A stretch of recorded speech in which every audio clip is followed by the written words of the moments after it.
still saying initialising. Oh, now it's saying I'm on It the goes back to page. where it goes. Yeah, it loops back around. It looks like I'm on a lead because it hasn't mirrored my image. It's fine.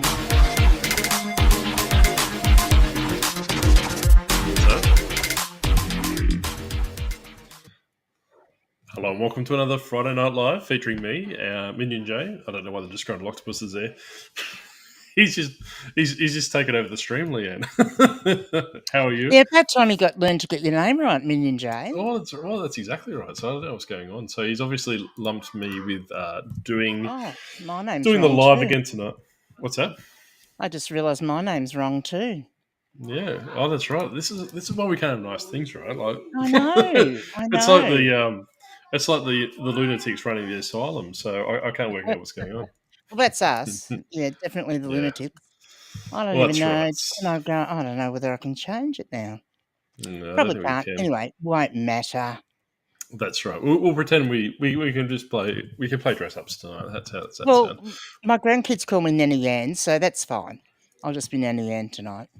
Well, that's good. Well, they actually call me Nanny Ann Leanne most of the time. Okay. Well, the octopus normally doesn't call you nice things like that, so you're lucky you got me on for tonight. So we've got a couple of announcements tonight as to what is going on in the reselling space. So, well, from me in particular, I'm sure Leanne's got some announcements herself. We'll say a quick... Yes, I've started a bar. What do you think? I was about to say, if you don't, you better think of some really quickly. Yeah. I've taken over a bar, and it's, one of those really nice old-fashioned sort of dark interior and, good place for people to meet rather than meeting on the web. Isn't that called a speakeasy, or is that something else? I can't remember. Well, yeah, perhaps it's a bit of a cross between a pub and a speakeasy, I suppose. What a weird name for it, speakeasy. Never knew what it was called. I used to think microphones were called speakeasies, but hey. Yeah, well. No idea. We'll say hello to the chat. Oh, look, here's the clown himself, obviously saying hello to everyone. I can say things, he's not here, so I can actually go from... Yeah. Hilly's in. Unfortunately, Octo's not here, Hilly. So you've got to put up with us too. Yeah, he'll be back on the podcast, no doubt. Hope you're recovering well from your little broken leg, Hilly. Christian wants to know where the fruit is, and he should be in soon. Poor Peachy. I did see Peachy. He's further down. Hey, K-Fan, how you going? Oh, I thought Peachy for a minute that Christian might have meant the fruit to go in the drinks in my bar, Oh, no. It's put a slice of lime or something in. Looking at the Octopus's IG message history, I think it's a bit of a running joke between the Octopus and Christian. Yes, I did realise that. But I was trying to make a joke myself. No, that's right. Well, there's nothing wrong with inside jokes. Peachy, evening humans and cephalopods. Well, the cephalopods are over there. So, and how's everyone liking my background, like my new lava lamp?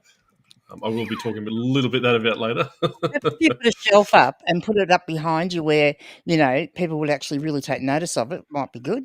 Well, I must catch myself on fire as it is, let alone having it right behind my head. I'm pretty sure the people in the chat are old enough to know how hot these things get, and I'm actually surprised it hasn't burnt through the desk. Because what I've been meaning to do is go back through the podcast episodes and see when it was you turned your desk around. Because that was when you said you were going to put some shelves up behind you. Hey, I didn't say anything. We're still waiting. You take it up with the octopus. It wasn't me. Hi, Sandra. How are you going? Peachy wants to know if Leanne is going to get tanked, and looks like she's on a bit of a lean. So maybe you are. Yeah. So the poll tonight is: what is GG drinking tonight? I mean, I do have Pepsi Max with something in it, so you have to work out what I'm drinking in it. Oh, the Worst Reselling Podcast is sponsored by Pepsi Max. Well, yeah, that'd be nice. Yeah, that's right. Well, it'd be nice if it was. Oh, it'd be nice if it got sponsored by something. See, I've got that in my little thing. Ooh. But yeah, I just look like you're a ghost. You sure you're not? You sure you haven't expired? You sure you haven't expired? Hey, Wendy. I don't know if I said hello, but hello again. Hi, Wendy. Yes, the leg is on the mend. Another 4 weeks until I can bear weight. Okay. Look at that, fancy with Oh, his well, good. I'm glad emojis. it's on the mend. That's good. Evening, Jan. How you going? Hello, Earthlings. Starship people, That's right. David Bowie's aliens. in the thing. Did Geelong Flipper end up finding Matt? He looked everywhere for him. I don't know. I heard there was a video going around with Tori doing a bit of a blast video, but I didn't actually catch it. I Oh, normally I I normally must run have a missed that one too. a week behind with my videos. So when I actually watch content, it's probably the week Mm. behind. Unless Leanne sends me very nasty Instagram messages like, you need to check this video out now. Like she does on a very regular basis. So Leanne's probably I'm up to date with. Everyone else is on a week behind. So if they delete that video before I get to it, I'm not Yep. going to see it. Mm. Alcohol True. is my guess. Well, that's Well, right. yes, but you have to work out what the alcohol is. That's right. Well, Sandra thinks it's closed captions. No, she thinks it's Canadian Club. No, close but no cigar. Southern Comfort. Oh no, not Malibu. Yuck. Ooh, way too Is it Southern tropical for Comfort? me. Close, but no. Whiskey. What about Captain Morgan's, I reckon? Close. No, it's not Captain Morgan tonight, so there you go. Oh, no, surprised. What's going Oh, no. so, Do you want to know a story about that? I actually crashed my car many years ago, like wrote it off and nearly wrote myself off after drinking copious amounts of the aforesaid drink, and I have never put it near my mouth since. yeah, so I'm going to tell a story, and if my beloved troll's in the chat, he'll probably get an idea of where I actually come from. But when I was posted up to Amberley, basically they used to do this thing called the runway, where all the drunk pilots would line all the tables up on a dining in night and slide across it. So they decided to do it with Sam Booker, lit Sam Booker, doing like a landing strip. He was very drunk, fell in, and came out the other end with like 3rd-degree burns or something. Oh no! So yes, good time. So strongly suggest you don't do that. No. Captain Morgan's. That's what I thought. Michelle. Yeah, no. No, GG would be gin and whiskey. Yeah, I reckon gin would be more of a leading kind of thing. No. Gin makes you sad and miserable and morbid. So you've been drinking gin for how long now? Yeah, that's the problem. You see, I drink it all day. Yeah. Bundy. I don't know if it'd be Bundy. She looks like she'd be a bit of an angry drunk on Bundy, I reckon. Oh, what rot! That might have dropped the old Bundaberg rum. Wild turkey. That's probably the closest. Oh, really? Johnny Walker? No. Or Jim Beam? Jim Beam? No. I don't know. I've run out of spirits. Wanna see what it is? Maker's Mark. Oh, no, Fireball. No. Okay. Fireball. I would never have guessed that. I was feeling a little bit spicy today. Oh, yeah, you got a bit of... I thought I'd have some red-hot cinnamon-flavoured whiskey. Is this? I mean, I like a spiced rum, but this is technically a whiskey, but yeah, it's got a fairly good kick to it, the old spice in it. Don't mind that at all. So, I suppose we've got 23 people here now. Or when I said kick, I mean the spice, not the alcohol. I think we've got 23 people here and they're all working out they're alcoholics. So no one guessed Fireball. I wouldn't have guessed Fireball. The bottle would be empty by the end of the show. Quite possibly. It will not. Hopefully not. That's not nice. So I suppose what I want to quickly talk about is that lava lamp. I will flick the screen around. Give me 2 seconds. I'm not going to pick it up because I'll catch on fire, and you will see why in a second. So I listed. So a bit of a background story in this one, right? So I'll probably talk a little bit about it on the Sunday What Sold video as well, and probably in the podcast as well. So long story short, I was still Grumpy Greedy. I was going to the post office on Wednesday. You're only talking about it in the What Sold if you've actually sold it. Come on. Oh, no. Well, hey, don't get too excited. So on Wednesday, I went to the post office. The line was at the door, and I think I've said numerous times, there's actually a post office next to the salvos there. So I went to the salvos, picked up a book, which I've lost it. The Book Thief. Oh, Don't sell it. Oh, you bought a book. Hey, I'm learning to read. Leave me alone. So this is actually for my personal collection. Anyway, so I went to the counter. He who never sells books. I don't sell many books. I don't. Mm. Well, I only sell books that sell, unlike 3/4 of the reselling community by the sounds of it. Mm. But when I went to the counter, the lady was just, because a lot of people probably don't know, but Salvos and Vinnies actually give the managers and a couple of the staff there actually qualifications to do electrical checks on the wiring and all those different things. So you'll actually see Salvos has the electrical check tag and stuff like that. So the manager that I spoke to numerous times before, she was there. She had the lava lamp on the little bench, and I said to her, have you priced it yet? And she said, oh, no, I haven't priced it yet. And I said, well, look, I've been looking for a lava lamp, which is true. I have been looking for a lava lamp. I have told numerous people about my lava lamp that I want to buy for my birthday. It's coming out next week. Everyone buy me a lava lamp. Anyway, so I said to her, well, how much do you want for it? Because I've been looking for a lava lamp. She goes, oh, $5 for you. I was like, sold. So getting to the end of a long story. So I drove back to work, took it out of the car because I didn't want to leave it in a 40-degree plus car. So I took it back upstairs, checked it all out, worked on all these different things. So when I got home, I did some research on the lava lamp. It turns out to be very, very, very rare lava lamp, of all things. Well, I mean, you've got it's good colours and everything too. Like the colours are brilliant, but also it's that rocket leg. The rocket legs are the go. That's right. On the bottom, the rocket legs. So, and this is going back to what I've said numerous times in what sold videos and the podcast and all those different things, is actually do some research.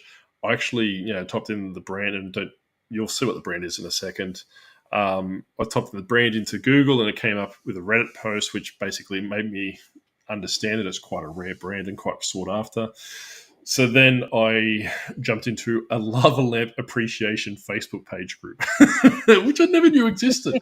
So anyway, I did a little bit of bait and switch in the sense of saying, hey, look, I found this lava lamp for $5. Can anyone tell me about it? And I literally woke up to about 400 messages, like just notifications on Facebook groups, people spazzing out, like saying how fantastic it is, and 4 or 5 people reaching out to me to buy it. So being the unsavory reseller that I put it on eBay. So I actually took some video of it last night. I think I put that video on Instagram. If you follow me on Instagram, put the video up on Instagram. The original plan was he was going to keep it for himself. That's why I bought it. Well, that's right. So I will show you something in a second. So I put it up there for obscenely high amounts of money, right? So I listed it for $750 with a plan to keep it as a background decoration, because like I said, I love lava lamps, and I've been wanting a lava lamp. Long story. It's probably where a lot of my issues come from, not getting a lava lamp when I was a kid. This is obviously it's spilled over. So long story short, I listed it, waited for the video. Your parents were, man. Oh, no, that's right. And don't get me started on the Super Nintendo. Like every time my parents come down, I actually tell them about the Super Nintendo they never gave me. But so what I did is I waited till I saved it to drafts. I waited till the video finished uploading, showing it's working, all those different things. The one that you can see on Instagram. Loaded it, and literally 5 minutes after I loaded it, I'll bring this up. So remember, I listed it at $750, right? Don't worry about me. I was playing Pokemon Go, which is a bit weird. So actually, someone from America's reached out to me and asked me if I will sell it to them for $625 Australian. This is literally probably 4 or 5 minutes after it was listed. So I've bounced back with him.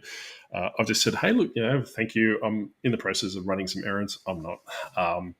I'll get back to you tomorrow morning. I'm in the process of talking to another potential buyer. I'll get back to you in the morning. And this guy's going, no worries. Yeah, let me know as soon as you find something out. Rah, rah, rah. So, like Uncle Wayno and I were talking with a couple of other resellers. He told me I was an idiot for not taking it. He's like, I said, I want to keep it because I think it's cool. And he said, look, shit, sell it. So take the money and run. That's what I'd be thinking. Yeah, so I'm going to leave it until the morning. That's right. I'm going to wait till the morning to. You did. Well, that's better than me at the moment. That's another thing I'm going to talk about later on as well.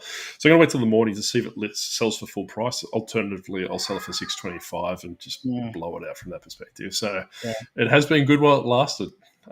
Yeah. So it's highly likely too that if he's waited. If you give him over 24 hours and before you get back to him, he'll be hanging on, and he may be willing to pay a bit more than that. Well, that's my plan, right? It's just to basically, like I said, and he could potentially be one of the people I was speaking to in that Facebook group, telling him I paid $5 for it and I'm going to sell it for $750. But like before you start selling, and like Granny said that, these little legs here, it's like a rocket ship. Came out in 1999. It's pristine, the quality, the condition, all those different things. So I want to upload a couple more photos when it's actually cold. I took some photos of it when it was working, so I just want to show them how the wax sits and all those different things. If it sells before then, fantastic. Go from that perspective. But that's my find of the week, and quite possibly probably redeem my my sales this week because they've been abysmal. Oh, so why your sales have been abysmal? Have you done something right? Well, we're actually going to get into that in a second, but I will share the other screen. But I'll jump into Flipwise in a second, and this is something I will be talking about on the podcast and probably the What Sold video as well, because I'm running out of spiders to be bitten by. I've killed them all, so you can't really see, but it was right there. It bit me. Gosh. It bit me. It got me good. Having chilled Dulce Rosso, is that wine, spirits? I don't know, Leanne, you're more of an alcoholic than I am. Well, I'm not a wine drinker, though. I think it must be wine because I don't really know it because, Yeah. I'm not a wine drinker. Well, John's reckon you're getting started early. Yeah, well, this is where Well, it might I be can't early ask for things. you, but it's not for us. Remember that time got pushed forward an hour, It's actually That's right. 8:18 p.m. Okay, fun. Pokemon going. What's My right? I'm son's actually. starting the moment at mad at the moment, my oldest, because he's hasn't been playing for a while, and now all of a sudden he's back playing it. And like I stopped a while ago because I was spending way too much time playing Pokemon Go, I might say, instead of doing work. And so he keeps sending me pictures of what he's caught, Cool. and then I think, do I want to do? No, You can't really see. I was about to say I can't show my screen, but I've got no shoes on. I don't know what's going on there. But I actually. I don't know. I actually caught a shiny pumpkin boo the other day, K-Fan, so it was actually fantastic. So one of those. And I will put my Pokemon Go code probably on the Instagram, so if you want to be friends with me, I need all the people I can get to invite me to raid. So that's enough about Pokemon Go before we drive all what the level are numbers you up off. to? 43, 42. Oh, that's pathetic. No, come on. I'm on 50. I'm not. Oh yeah. Wouldn't be surprised either. What level am I? I am. 43. I'm almost 44. Oh, good ages to go yet. No. I don't have the luxury of living in a nursing home. I think eBay is closed. No one's getting sales. It kind of probably helps that there's 3 Pokestops. Well, sorry, 2 Pokestops and a gym that I can reach from my house. So my cousin was actually she's in the housing market. She's looking at moving out of her apartment flat where she is at the moment. So she's actually, one of her requirements is to get somewhere that the Pokeball will pick it up, so she can constantly just spin it around. So she's a bit crazy. Peachy, I agree with you, mate. So I'll jump into this quite quickly. You must be in the other bucket because mine's working. That's right. Yeah. So this is something that I wanted to talk about. Oh shit! Yeah. So it's been literally. I've been slapped very hard. What have you done? So that is the golden question, right? So in the last week, I've only done half of what I did last week. The listings are consistent. I'm doing all these different things. The average sale price is up $20 per profit. I've been selling less Skylanders, which Grumpy Granny's favourite word, which is obviously increasing the average sale price, right? So I've got a bucket of Skylanders yesterday from Salvo's, surprise. So whatever. The way that Flipwise works, if just say hypothetically I sell these for $5, they're not $5. This is probably about $100, $60. But if I sell these for $5 each, someone buys like 6 $5 ones. Flipwise averages those to be like that $15 profit margin, because it goes across the whole of the sales. So if you had to watch my what sold video from last week, is that obviously the profit margin almost dropped by $10 because I had a lot of big Skylander sales. So it drops it from that perspective. So in the process of doing that, but like literally, I'm going to need to sell the lava lamp to fund my life because I have been watching a few YouTubers and American ones that I don't particularly resonate with, and you can probably work out who I'm talking about. And they keep spruiking that you should be able to go full time, fantastic, and all these different things.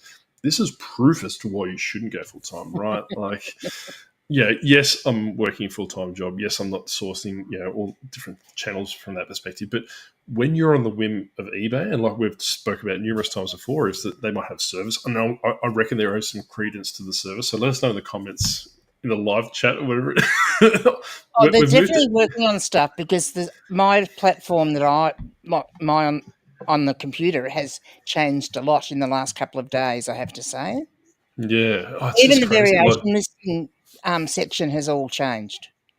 So I'm not getting any Skyline attraction. I'm not getting sales. What were you saying back then? Like, it was $12 in the last 24 hours, which is just crazy.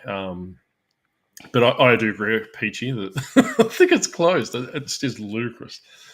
I got my consecutive donut days since 2021. eBay hates me at the moment. Yeah, and I think my other account. So if you have multiple accounts, I can tell you without reasonable doubt this is the case, right? So if you've got multiple accounts or multiple stores, and eBay knows about them either through the IP address or you have them physically linked. So I had my Lego account that I created years and years and years ago. So whenever I refer to my 2014 store, that's the Lego account, right?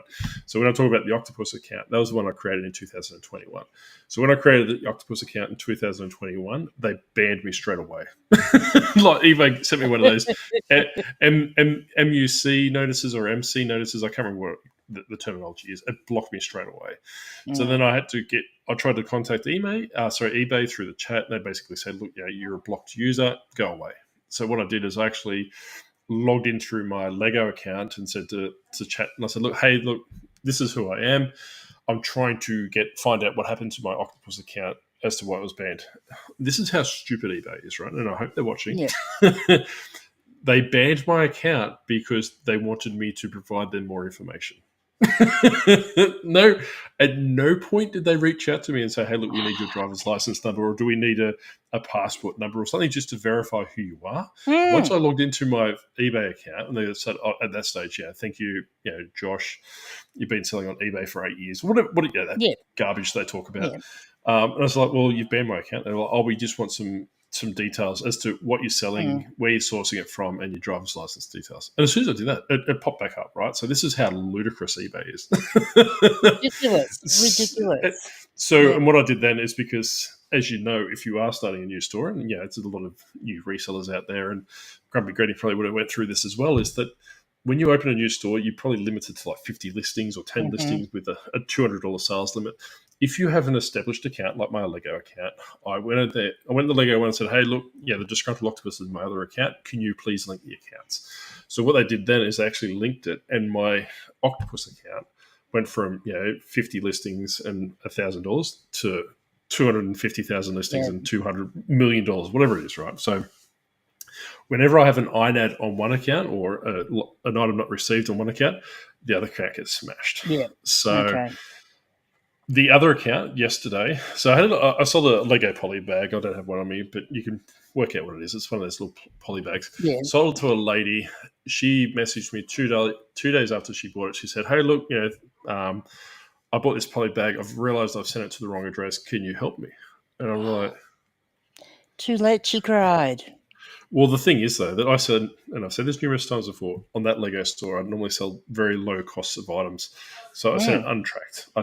Right? And I said, well, I can't do anything about it. So I can't say, hey, look, you're out of luck because you've sent it to the wrong address. I've got no tracking to say otherwise, right?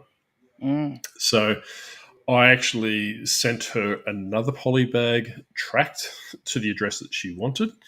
She opened up an item not received because the item was delivered, and she looked around to her house and couldn't find it. So, and those playing at home, you'll probably catch on to what I'm actually talking about with this. So I wasn't even aware of that INAD, right? Sorry, the item not received. What happened was, and I'm actually surprised by this, eBay went into it. They actually closed it. They gave me my money back, and they gave her money back. And they said, because you've uploaded tracking and it says it's been delivered, we've closed the item not received, and there's no harm, no foul, right? So, but you remember 12 months ago, they did bring out that thing saying, hey, look, we're running this item not received. As long as you prove that it's been lodged, they'll take care of it. And that's pretty much what's happened, right? It's fantastic. My shirt's glowing in the dark. Look at that go. Didn't even know it glowed in the dark. but they've actually taken care of that. But what's happened is it's actually smashed my Octopus store in the same vein. Even though I've done nothing wrong, it's been delivered and all these different things. So I have literally had enough of pros and cons of linking the accounts.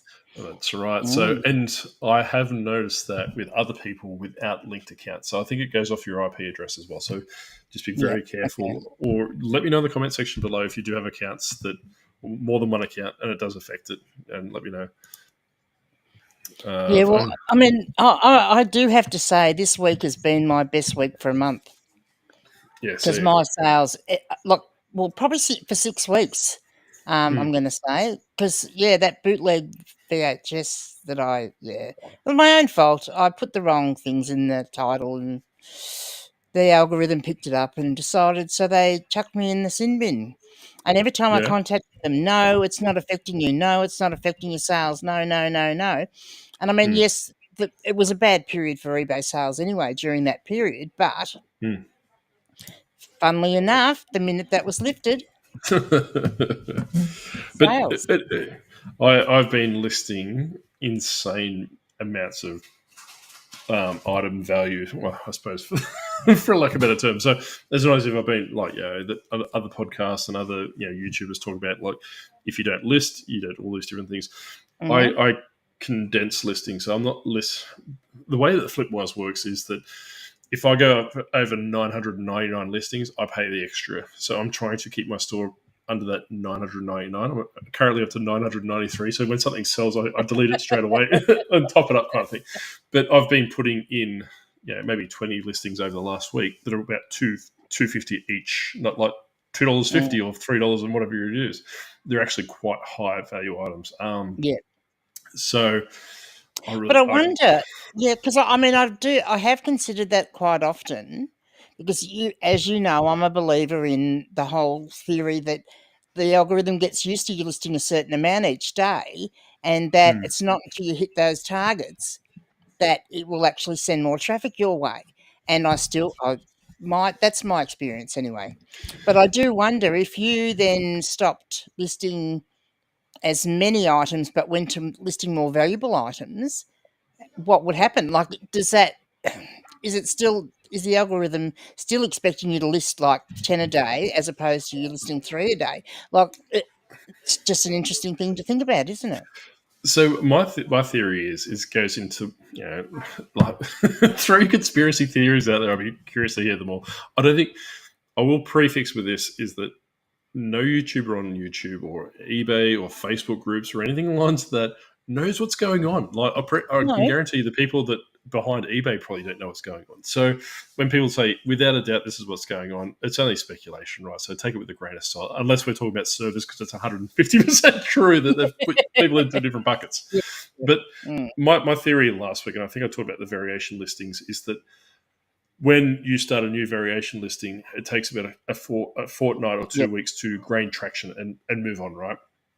Which can be seen by those Starbucks books I've done. I'm listing a lot of board games, and I'm still within that 2-week period of when I've actually started. So I think because I've been listing stuff that it's expecting me to list, like collectibles and Skylanders and all these different things, and I've moved quite heavily into a new category. I don't think it's reshuffled me, or probably, I don't know what the technical word is from that perspective. It's kind of like not pushed the algorithm.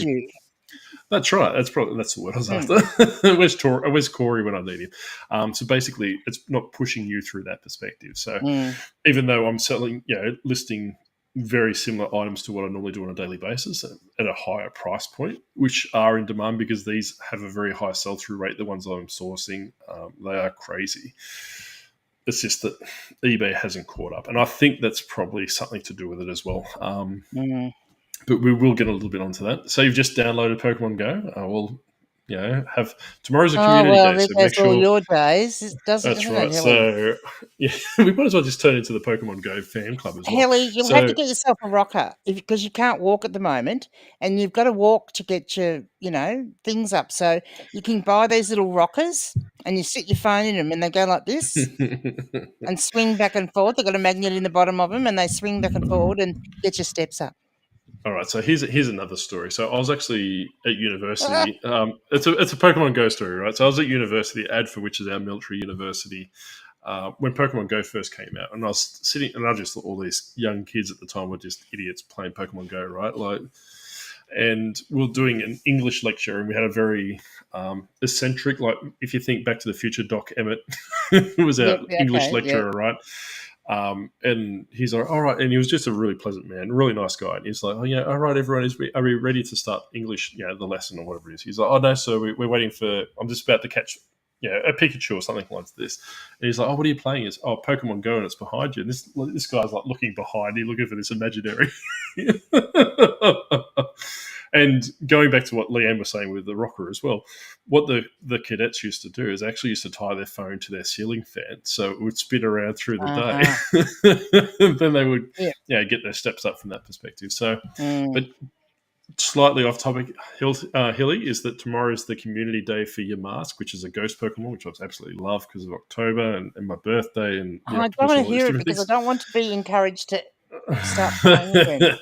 But from Monday, I think it is, which is a very special day, they actually turn over to the Halloween event. So you'll actually hear, if you had played Pokemon when you were a kid, the Lavender Town music, which is their spooky music, which is really haunting, that as soon as the sun goes down, it actually changes to that tune, which I absolutely love. It's fantastic.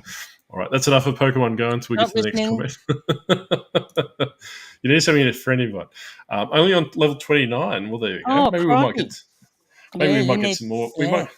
We might get some more viewers if we just type in Pokemon Go in. Yeah, perhaps so. So my little Pokemon Go story is that my friend that lives in Werribee, her son, and they were playing Pokemon Go, and they were out on the pier, and all of a sudden Keegan yells out, Look, there's Pikachu. Well, everybody took off. Everyone's looking around trying to see the Pikachu. They thought it was going to be someone either in a costume or a toy or something. And no, he was playing Pokemon Go and no one had any idea what he was doing. Yeah, well, I'm trying to put my... Oh, poor John. A sad life. No Pokemon Go and no booze, which means you'll be far more industrious... like me. See, well, I mean, I can't say with the booze, but playing Pokemon Go gave me back so much time when I stopped doing it. No, so I've just put in the. I'm not ignoring everyone. I can't even play catch up. God, this program's the opposite. So when we normally use StreamYard, everything's like literally instantaneous. This one, it takes about 30 seconds to catch up. That's my Pokemon Go code. So if you are playing Pokemon Go, send me a message. I think there's a setting that you can change in here because this has got a delay on the comments so that you can knock them back if they're naughty ones, I think. It's the opposite. Like they pop up on YouTube because I got a YouTube window open as well. Hey, Chris, how you going? It's good to see you. Friday, 10:20 a.m. Are you a full-time reseller or are you at work listening to us dribble on about Pokemon Go? And let me know if you do like the Lavender Town music because Lavender Town is probably my not listening. I'm not going to listen to it. So you are listening. I'm just going to I'm going to get a copyright strike. Just going to loop Lavender Town music on. I tell you what. See, my personality, I have an addictive personality, which means, I have 3 phones and two of them are older phones that I got specifically for that. And so I can do a raid on my own, seriously. I'm going to find you this gentleman that reminds me of you, Leanne. So this is Leanne when she went to Thailand, and this is what she did. So I'm going to bring it up. It wasn't Brad. It was actually Leanne. So look at the top right. So this is Leanne over here. That's me. Yeah, so, that's me. Yeah, she's got all the cameras there. So that's how she normally plays Pokemon. Oh, look, yeah. Yep. At the time when I was really at my worst, I would have taken everyone's phones if they didn't give them to me. Yeah, I had 2 rockers going, and because you can put 2 phones on each rocker, one on the front, one on the back, set them off rocking. It's good. I mean, it doesn't help though when you sent me a friend request. I know when I pretty much do have a gym, and as I said, 2 Pokestops so I can reach from the house. Like that really doesn't help. Like I don't have to leave the house to play. I might have to put shoes on. Yeah, so I did have go back to reselling because I don't want to obviously piss off everyone that's watching us. If you find the Pokemon Go ball that came with Let's Go Eevee, Let's Go Pikachu. Yeah, that sells well. I think I've said it 3 of them in before. my drawer in there. Yeah, so I think someone stole it One out of the one for car. each phone. I might have left it in the car. It might be somewhere else. I haven't found it yet. But if you buy one, turn it on. I don't have one on me at the moment. And you shake it, and if the little light around there goes pink, it will make like a little metallic sound. Like, but that actually means it's got a mew in there, like a mew. So generally, Got like in Let's Eevee in one of mine. yeah, so you got Let's Go Pikachu. What you can do is you can actually it comes with Mew, and the only way to get Mew in that game is to actually transfer it from the Pokeball, right? So if you come across Pokeballs, and every Pokeball that I found on Facebook Marketplace has had the Mew in there, use the keywords, like with Mew or Mewint, and do a photo of it when it's pink, so people actually know what they're looking for. Goes from that way. They have dropped a little bit in price because they were going for a fairly decent amount of money. 160, I think I sold the last one for. I checked them out the other day; they were $150. Okay. I have to walk a kilometre to get to Pokestops. Must be 20 at my local spot. Yeah, That's all right. That's worth walking to. Yeah, I'm trying to get Niantic. I think that's the people that make it to make a Pokestop at the front of my house, but they haven't. They keep rejecting me. I think they're going to turn off my access. I'm just going to take a picture of Boris. Wrong. I'm going to take a picture of Boris and have him at the front. I quadrupled the amount of Pokestops in Donald when I was playing. Yeah, no, like I said, I'm going to put Boris at the front because on the What Sold video, a lot of people have asked, they want to see Boris in action. So I'm going to, if you want it that way inclined, you want to watch Boris in action, you'll be on the What Sold video Sunday night. And I'll try and create a Pokestop there.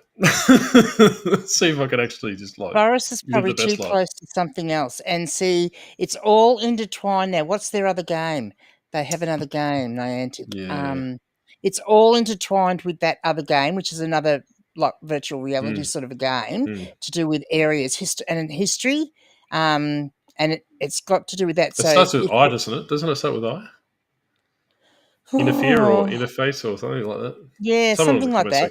And so there is an overlay you can get. Like you can actually go open up the overlay from that game to see whether you can put a Pokestop there. So I'd say if you keep getting knocked back, you're probably just trying to put one in the wrong spot. Yeah, maybe that's what did Ingress. That's it, Ingress. That's it. So Ingress, yes. So yes, Sandra, I agree. It is broken. Your pack. And speaking of which, I've kind of not lost interest, but I've run out of things to do. So if you do want one of these, send me an Instagram message. First 6 people to send me an Instagram message and I'll get one sent out to you. I don't care where you are, anywhere in the world.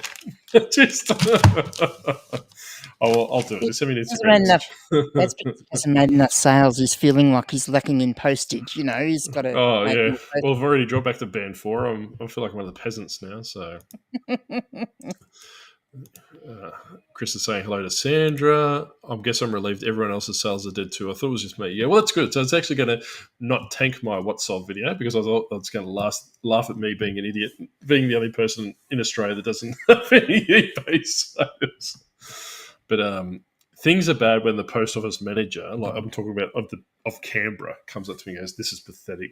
Why aren't you bringing anything in?" So that gives you a bit of an idea of how my sales are going. That is a bit sad, isn't it? I listed a new variation listing Wednesday night, 3 sold from it on Thursday. Yeah, like variation. I know I keep harping on. Yeah, I know I keep harping on about them, but they are definitely good to use as an alternative. Because from my perspective, and I watched a video from Judda today, I think it was about 4 months old. I wanted a bit of a diary of a flipper. Deep dive into his YouTube channel. I think variation listings are better when you have postage attached to them. Don't make them free postage. Have your books at $14.99, whatever it is.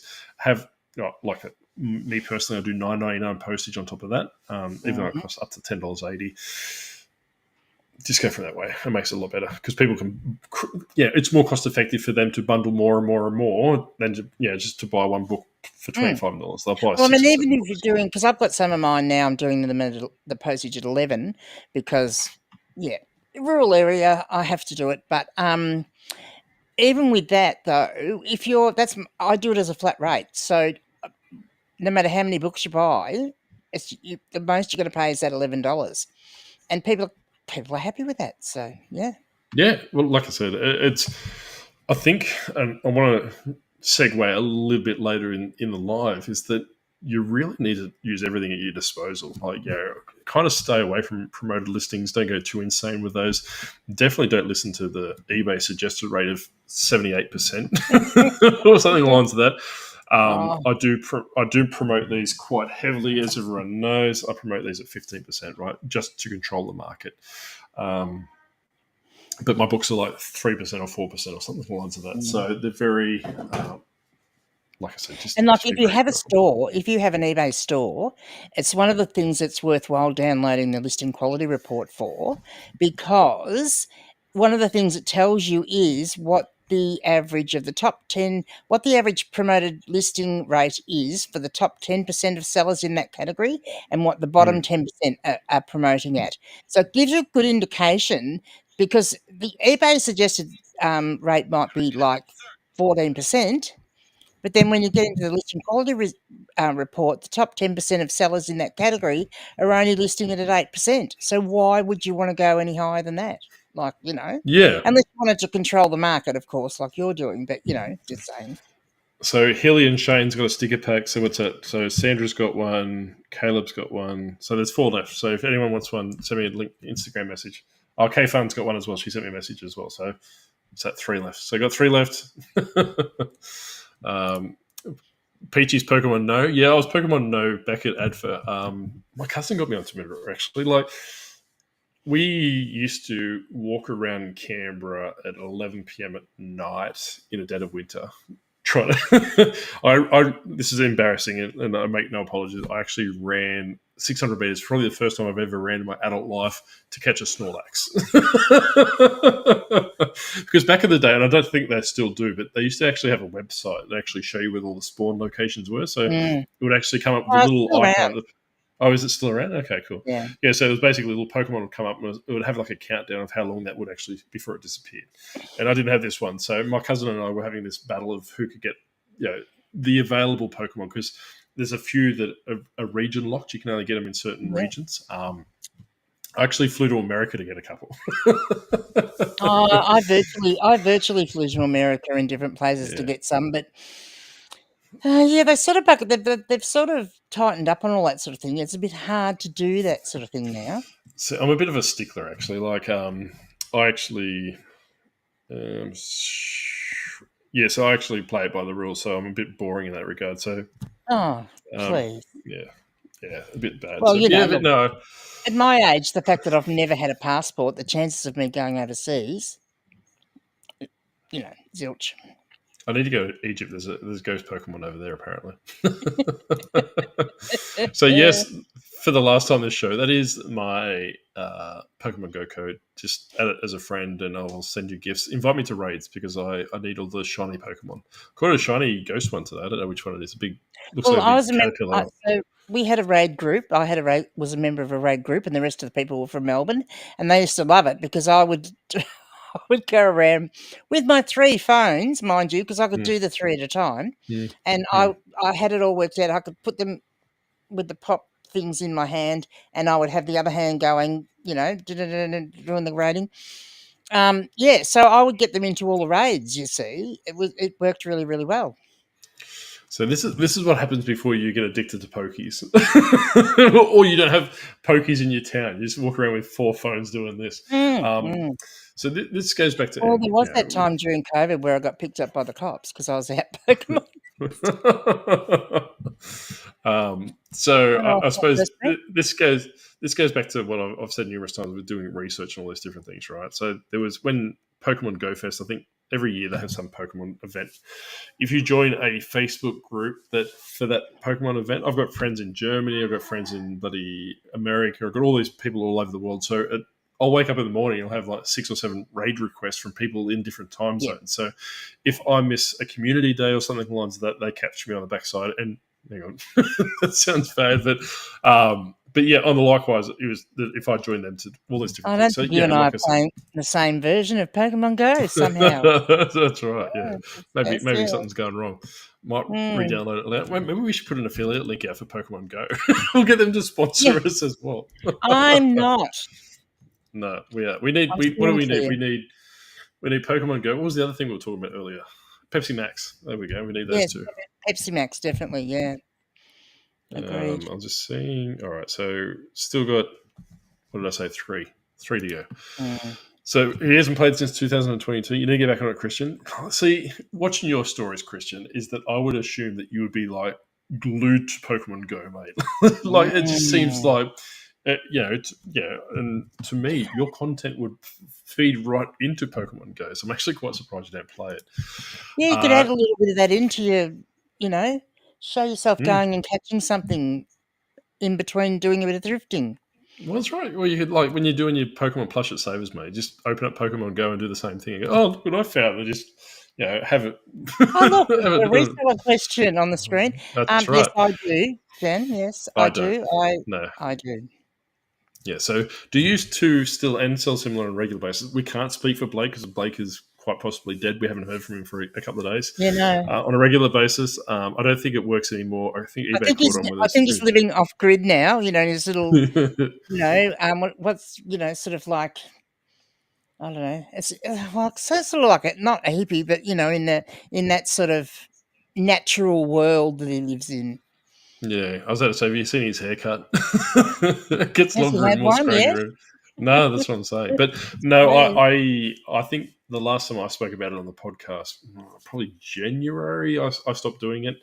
And I definitely don't do it for variation listings, because if you do it for variation listings, Yes, it don't actually do it for variation listings. it resets it. So hypothetically, I'll talk about something else, Leanne, Ninja Turtles, right? Just say if I had a variation listing with 10 Leonardo Ninja Turtles, Leonardo's the best Ninja Turtle. No, you're not going to change my mind. So then I sell 6 of them. If I end sell similar to that variation listing, it repopulates Leo as 10 as available, even though I've only got 4. That caught me out a few times with my Skylander Well, listings. I I have managed to to own slide up. it I have to own up because I missed one this week, and that's one of the reasons I like doing the special little sticker thing on the front of my variation listing, so that if I'm scrolling through, I don't accidentally end and sell similar it. But I did, and it's the Animorph one, and I thought, so now I have to actually physically get the books out to see which ones have sold and which ones haven't. So yeah. Yeah. And this is probably the best bit of advice I can give people in regards to if you screw up and do something like that, depending on the price of the item you sell. So if I sold this $650 lava lamp, I'm not going to go out and source another one, right? If it's only a Goosebump book or it's a $5 Skylander, find someone else that's selling it, go buy it off them and have it shipped to the person you're delivering it to. It won't let you copy that tracking number across to your listing because it's actually in use somewhere else. What I would normally do is, like, hi Leanne, just let you know that I've screwed up the postage. Somehow it won't let me upload the tracking details to eBay. However, here's your tracking number. So I'll basically copy it from the one that I've bought in my other account and give it to Leanne on this account. It is not worth falling below standard or cancelling or risking negative feedback, because anything that happens against your account is obviously going to have that effect, obviously slowing down sales and all those different things. Kind of do it from that way. Obviously choose your own adventure, right? If it is a $600 lava lamp, I will ride that negative feedback. If it's a $2 Skylander, choose your own adventure books. Yeah. If it's a $2 Skylander and I'm going to be at $15, with postage to buy it off someone else, it's not worth me taking a $300-$400 hit over a substantial 3 days for the sake of saving $15. So that's probably the best way, regardless if you do it or not. I did sell something the other day. It was a Sony controller. This is an Xbox controller. Speaking of which, if you do want to jump onto Octo's 8-bit Dreams, I think that's the channel. Tomorrow night, I am streaming some more Skylanders. I wish you would learn the Skylanders name of your own YouTube channels. I really wish I shouldn't have named it that. So, yes, I will put the link in somewhere. Slide across, and I'll be just doing the next chapter on Skylanders. I'm in the process. Like I said near times before, is that Xbox. Well, the cat's a ghost as well. It's materialized out of the booze. So the Xbox won't let me stream directly to YouTube. I have to go through a third-party app. But depending on how many people attend and how well it's received, we did have a few in last week when I was just testing it out. I will get the proper headsets and twitching a bit. Things. Yeah. Going from that way. So, like I said, it was pretty good last week. I quite enjoyed it. So good. Oh, Ange, can I ask everyone what percentage promotion they use? I know you guys changed it up. Skylanders, I do 15%. Books is Depends on the 5. category, yeah. Video game consoles, I have. Oh, there's thunder. If I get electrocuted, I better not blow my lava lamp up before I solve it. It was loud. Um, I could hear it. yeah, it's still going. Video game consoles 10%, but I don't, because I'm sure everyone else does. They have categories for their certain percentages. I don't normally, even though it's called video game consoles, I only put that in video game accessories, which is 5%. So with the exception of Skylanders, it's normally 3 to 5%. And I find that, yeah, if you get my what sold videos, you can see what I'm doing on a weekly basis in regards to profit margin, right? Not what's sold, not all these different things, actual profit margin. So I don't promote a lot of my books. They've got to be over a certain amount before I promote them. And then I think I'm promoting. So it's kind of weird with the books. So if they're under, I think it's $25. If they're under $25, so that includes variation listings, of course, I don't promote them. And then if they're over, I think $70 maybe, I don't promote them either, because that means they're obviously rare and sought after. So I actually don't need to promote those. So it's only those books in the centre that I promote. I think I'm promoting them about 7% at the moment. Jeans is another matter. I think I've got them at 9% at the moment, something like that. yeah, But that's, yeah. because I'm trying to control the jeans market. So I have OCD, right? In the sense that when you open up your phone, you open up the little eBay app. It says on the little task to do. It says promote your items. If there's anything in there for like 1, 2, 3, I'll go in there and do all these different things. At the very minimum, I've got a category called HSTR, which is high sell through rate. I'll just everything at a minimum of 2%. I don't mind paying 2% on things because realistically, it's what $2 out of 100 or 20 cents out of $10. I'll just put it in that just to calm my OCD from that perspective. Well, see, I have the same problem with the the item specifics. I can't have any in there of those in there. Yeah, I've got the same. Well, Shane's here, so I feel like the Commonwealth picker at the Hello, moment. Shane. I think we've got 2 sticker packs left. So if anyone wants one, just send me a message. I was going to tell you. Hang on, I've just got to. Oh, here we go. Because I was looking at this before. So this is basically since I stopped promoting my variation listings. But I was having a look today, and for the first time, no, that's not the right screen, is it? For the first time, so this is riveting viewing, isn't it? Yeah, sorry about that. So 62% of my sales this month have been from organic sales. How good is that?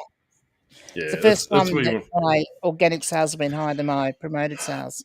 Well, that's what you want to aim for. Obviously, that your organic ones. I would steer clear of off-site ads. I would steer clear of the advanced promoted listings, advanced where you actually pay per click. If you cornered a market, or if you were selling your product with, like, if you had a supplier with Pokemon cards, for example, and you had a constant supply, and this is probably a bad example. If you had a constant supply of Pokemon cards, you maybe want to look at those pay per click from that perspective, but probably not Pokemon cards because the margins are razor thin. If you've got something with a very healthy profit margin, you've got numerous able to replenish that stock, probably do your advanced clicks from that. But stuff that you source from thrift stores or you source from op shops or retail arbitrage, definitely do not do offsite ads, do not do promoted advanced listings. Yeah, no. What is the point of catching Pokemon?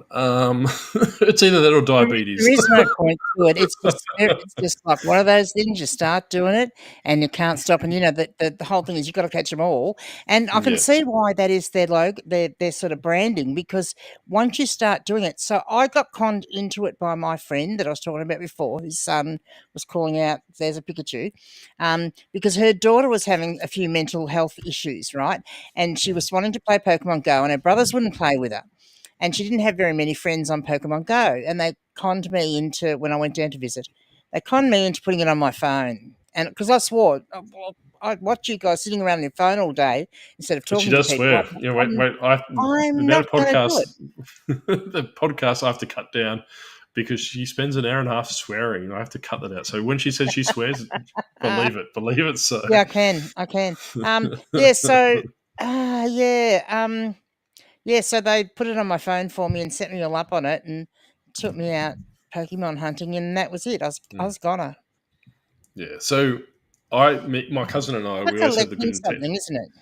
Yeah, we had the collection. We had the purpose of doing Pokemon Go to lose weight and to exercise. Now we just get in our car and drive really slowly because I don't know about those people in the States, but if we drive under 40 kilometers Yeah. an hour, which is probably maybe under 20 miles an hour, maybe 15 miles an hour, I'm not too sure, we can catch Pokestops. So we just crawl around the streets and bump into walls and stuff.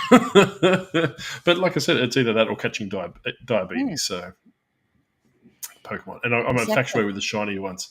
So the shiny ones have Oh, probably got shiny like one. Oh, don't. No, I don't want to hear about shiny ones. I've quite a couple of shiny ones today. So shiny ones are basically you've got like a 1 in 1,000, Oh, 2,000 ratio of catching them. So like in them appearing. So that's what gets me excited. That's what I get up for. I've gone into raid after raid after raid, sometimes trying to get those bloody shiny things. Yeah, well, I caught a couple of shiny ones today. Look, well, you keep talking to them, Leanne. Keep them occupied, and I'll I'll take some screenshots of No, what I I will not. I will not. Stop. um, No. that's all right. Stop looking at Yes. your phone. Stop looking at your phone. Oh, I can't help See? myself. I've got problems.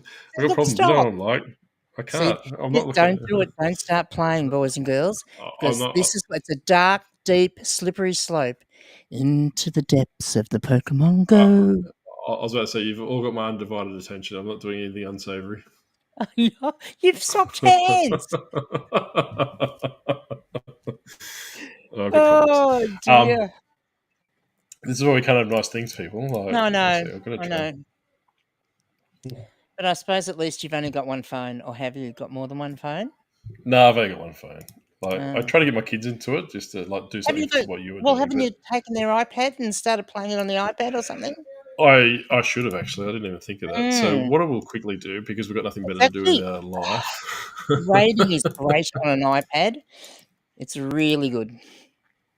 All right. So this is what I caught today, or this is a ghost Pokemon, right? So this is your normal one. You have to Oh do the yeah. raids. When we're talking about raids. This is what comes around Halloween. This ghost thing. I don't know what it's called. Yes. Or Giratina. There you Giratina. go. There you go.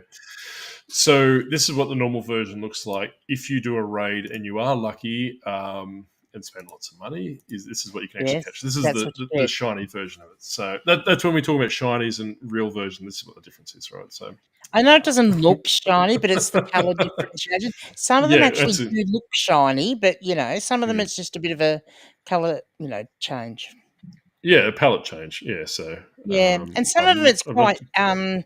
Some of them it's disappointing because there's not much difference between the shiny and the real. Although it does make them harder to catch if you want to get a shiny one.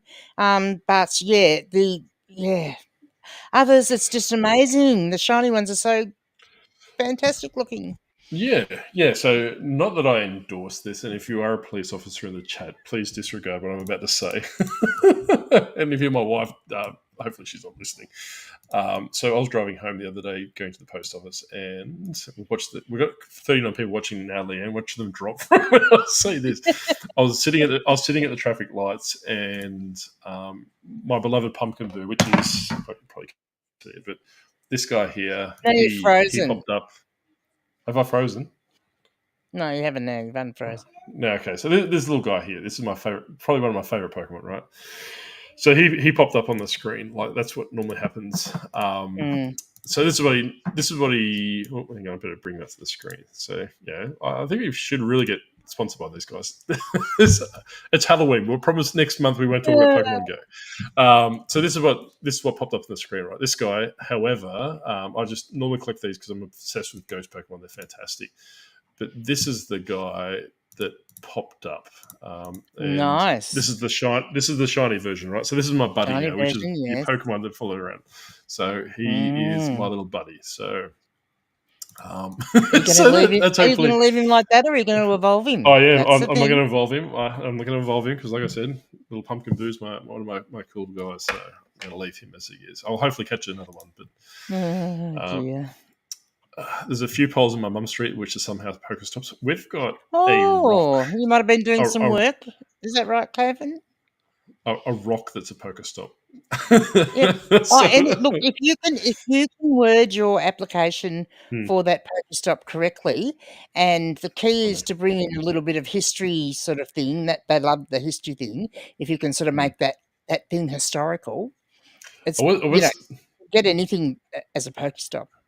I've got my son's Woodies on the clothesline. He's got a Gengar Woody. But I was going to get my cat and stand at the front with my cat, like the Lion King, and see if I could create a Pokestop for him doing that. I literally, if I don't have to go anywhere to get them, the reason why I want a Pokestop for Whoops. is because Pokemon spawn around that Pokestop, right? So that makes it Mm. easier for me having to do Well, less exercise. my son actually put one of those, made a little like mobile free library for at the front of his house, because you can actually get away with those. But Mm. yeah, he put it in because it wasn't fixed. It was only temporary. He couldn't get away with it. So yeah. Oh, jerks. Hopefully, I'll get the Boris might get up. Didn't take 2 weeks. Took me less than 24 hours. Watch it stagnate from now. Yeah, and it depends. Obviously, the higher sell through rate stuff. The one that I spoke about the other day was Star Wars books, like vintage ones. They mightn't have a very big collector base, or people do salivate over vintage Star Wars books as much as whatever you were selling. So, Look, a lot of it comes down to if someone's actually got that. You can sell them quickly if someone's actually got that as a saved search, like that someone yeah. possibly had Jack Vance saved as an author, as a in their search, and as soon as that came up, it's notified them. So Well, yeah. that case in point is a save search, correct? Because Shane, what time is it over there, mate? Probably about 6 o'clock. Ange, probably 6 o'clock. So someone's obviously left this as a save search because they were in California, so I'm not too sure what time that would be in, but possibly 3 a.m., 2 a.m. or something like that. They're Yeah, sending yeah, messages about yeah. a lava lamp. So they've definitely gone on as a save search. So Mm. definitely use keywords as to what I used to make my listings that I can't think of it. Like Skylanders, right? X Skylander X for the Nintendo Wii, or this game Ghost Hunter for the PlayStation 2 or the Sony PlayStation 2. I've been getting rid of those for and just condensing it. Ghost Hunter Oh yeah, PlayStation get rid 2, of the B PS2. and that, because it doesn't count when it So doesn't get used when they're searching anyway. that's right. And Um, if people talk about emojis as well, saying emojis don't get picked up, every listing of mine has emojis in it. And yeah. I can tell you now, put them at the back, because Yeah, I'll put it normally, at the end. Yeah, that's what I yeah, do. but don't put it Um, at the front. and so for all those of you that do buy and sell books, Don't know. little tip for you: I've got a new book cover illustrator that's sought after, and his name is W.F. Phillips, and he's actually an Australian. And I listed one of his books today, actually, and he is known for his vibrant and dramatic artwork. Did a lot of book covers in the sort of, the pulp fiction and sci-fi area in the, back Vintage. in the day. Mm.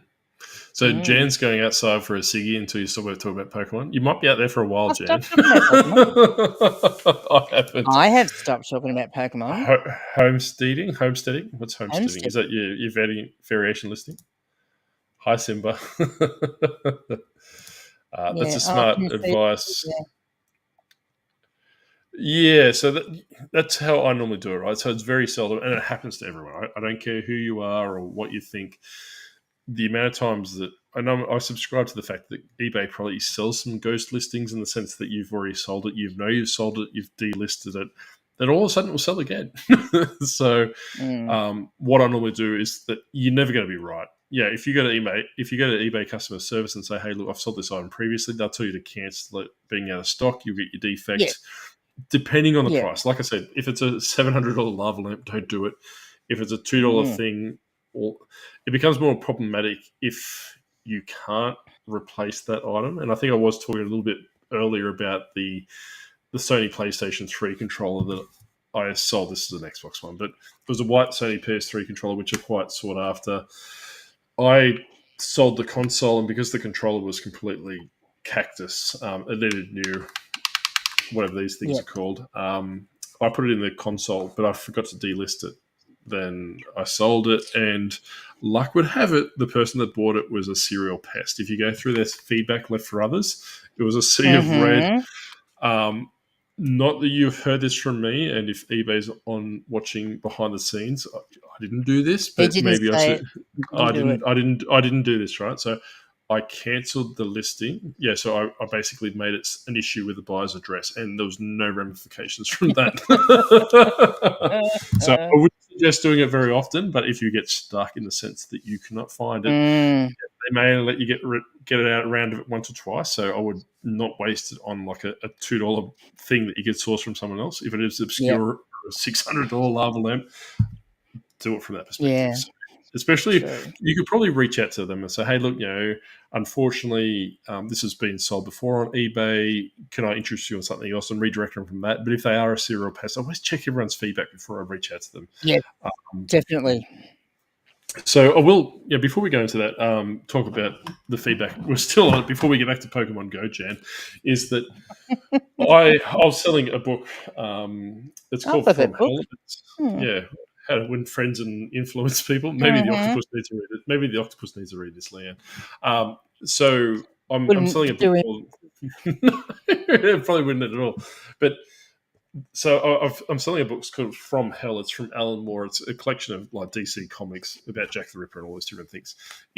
I use a standard template. It's like Leanne said in her video yesterday. You just basically populate all your stuff along that. So in my listings, it says, the books have been gently cleaned and disinfected. So this guy that reached out to me and said, how do you disinfect in a book or disinfect a book? And I'm like... Yeah, it is a word term to use. It really is. It's all right. So terminology to use in a book listing. All right. Rewind a little bit. I created these templates when COVID was here, right? Hopefully I can say that word now without being monetized. It was... Oh, that's your video's gone now. This video is no longer going to be monetized. That's sure. Right. So if it's not or otherwise... But the fact of the matter is I made a killing by using that keyword in my listings. Yes, but it's not relevant anymore. In fact, it's the opposite. Well, the thing is, so what I do is everything. So basically, it gives people thinking, and especially if they're still in that mindset, they want their stuff clean and all these different things. This Xbox controller is being tested, cleaned, and disinfected, right? No one's actually asked me how I disinfect it. I don't disinfect it. There's a bit of a trade secret for you. Yeah, but that's a bit different to a book, isn't it? How do you disinfect a book? That's right. Well, I normally use orange powder. If you're in America, it's Gugon over there, I think it is, or I'm not too sure what you call it over there. But basically, this is how you get all your grime off your cases and stuff like this. So this person reached out to me and he said, hey, look, I want your From Hell book. Best I can do is $55 plus post. I was like, yeah, cool. No worries. I paid $12 from the Lifeline book fair a couple of weeks ago. More than happy to do it. And he goes, oh, by the way, how do you disinfect it? And I'm like, you're actually the first person that's actually asked me that. He's like, oh, because I'm smarter than everyone else. He actually wrote in a message that he's smarter than everyone else, which should have been the first little red flag going off, right? So I just thought he was being smart and being funny. So I just had to go. And I said, look, all I do is use a cloth. I don't have a cloth on me at the moment. Just like one of those microfiber cloths. I said I'll get a little smidge of Glen 20, which is like a disinfectant spray it on the cloth, which I don't. But I said, look, I get it to the sense that there's no I shouldn't have basically bullshitted this guy, right? Yeah.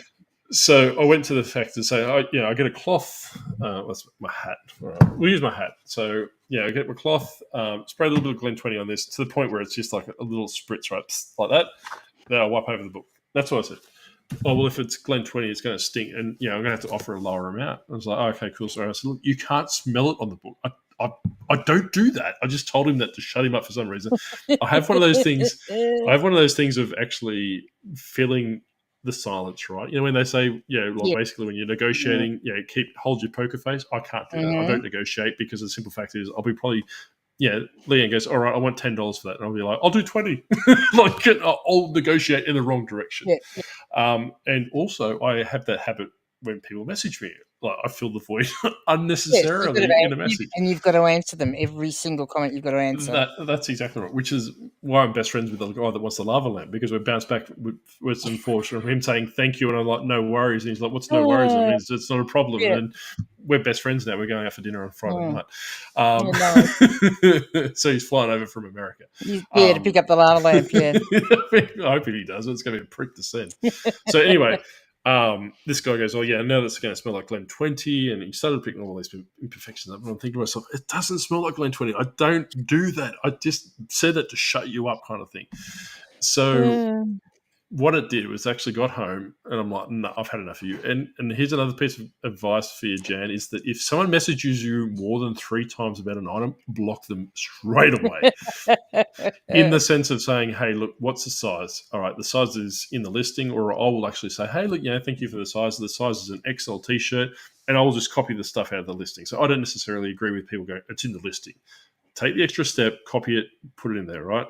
But then they might go, oh, is there any holes? Well, there's no holes. Okay, I've seen some fading on the back. As soon as I get to that fading on the back, they're blocked. They are a problem child, right?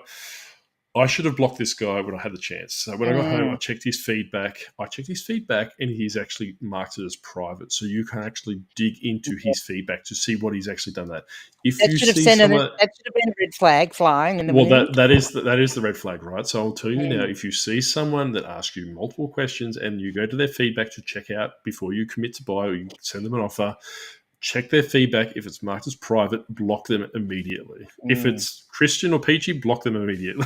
Because I'm probably just, I'll talk to my own size. But like seriously though. So I'm going to go off screen just for a sec. I've got to go and let my cat out because she's driving me nuts. So how do I do that? I don't know. I'll get rid of you. Just wave me when you want to come back. Just get rid of me for a minute. Well, I've already got you. Like the problem is that you can't hear Leah, but I can. She's still in my ear talking to me. But if they do have like a sea of red, if they're asking lots of multiple questions in the sense of, it's got to mute her. Sorry. If they are asking multiple questions, if they are having their feedback set to private, if you go to left for others and it's a sea of red, definitely do not engage with them in any capacity. I know Blake has had issues in the past where he has blocked someone. They've reached out to him and said, hey, look, I wasn't too sure how eBay worked. I'm sorry. He put them on the exception list, and lo and behold, he got negative feedback from this person. So definitely don't give these people time of the day. Hilly, on the tracking, can you add a new tracking number and remove one?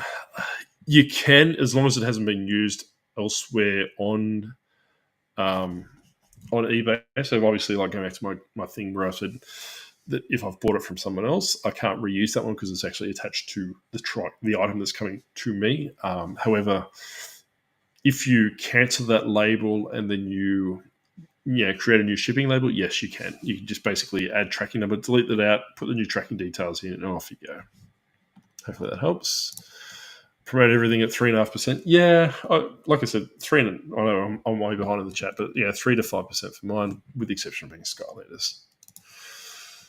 I promote at 3% with less the rare or special. Don't promote variation listings. I sell mostly books. Yeah, so the books, I promote every variation listing. Like I said, personal choice, personal preference. You don't need to do what I say. I just find OCD. 2% is the bare minimum. If depending on your niche and what you're actually selling and your competition, all those for different things, you might need to go that little bit higher in your promoter listings. Just have to play where it goes from that perspective. It's well known what Aussies swear. I think the cat's eaten her because she's disappeared. She hasn't come back. Stan, Grumpy Grant looks younger in every thumbnail. Yeah, she is. Can't take her anywhere. White Russian, thanks, Granny. Oh, I think she's back. Oh, you back?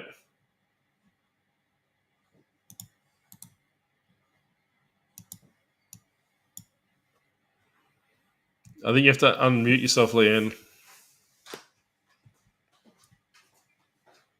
So we can't work out how this thing works, so we'll just keep going.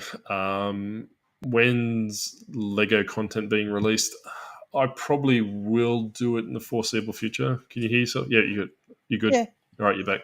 Yeah, I so I am. will do some Lego probably in the future. Like I said, I'm not too heavily in that space anymore, in the sense of I don't really focus myself. I used to know when sets were retiring, when promotions were released, different things. Lego is good if you are in that space. Um, Especially around 2020, for the reasons we talked about before, is where supply chains were drying up. There was not much product in the Mm. store. You couldn't get it. Then if you bought it from the Lego site directly, you could get a gift with purchase. If you spent over $50, $60, then you could literally sell that present, especially Christmas sets, for about $100 each. So I haven't really delved into the Lego space, but I'm more than happy to talk about it. If people tell me they want me to focus on, seasonal sets, or want me to talk about a certain niche within Lego, I'll do a video regarding that. And look, yeah, also back in, sort of that time when there was a naughty thing happening all around the world that, Minion J might have Pokemon mentioned Go. before, that it shouldn't have. Yeah, that. Like, it was definitely an activity people wanted to do at home too. So I think it had more opportunity then too. Yeah, I think he had a wash, he had a shower, and I think he shrunk a bit. Like it's a bit not as Yeah, I it's think not as so. like I don't know what's normally going on. What's Normally, happened? normally when he sits on my head, he's a bit bigger than that. So I don't know what's. This is, Oh God, what are you doing? I have no idea. I'm not even drinking. I don't know the last time I actually.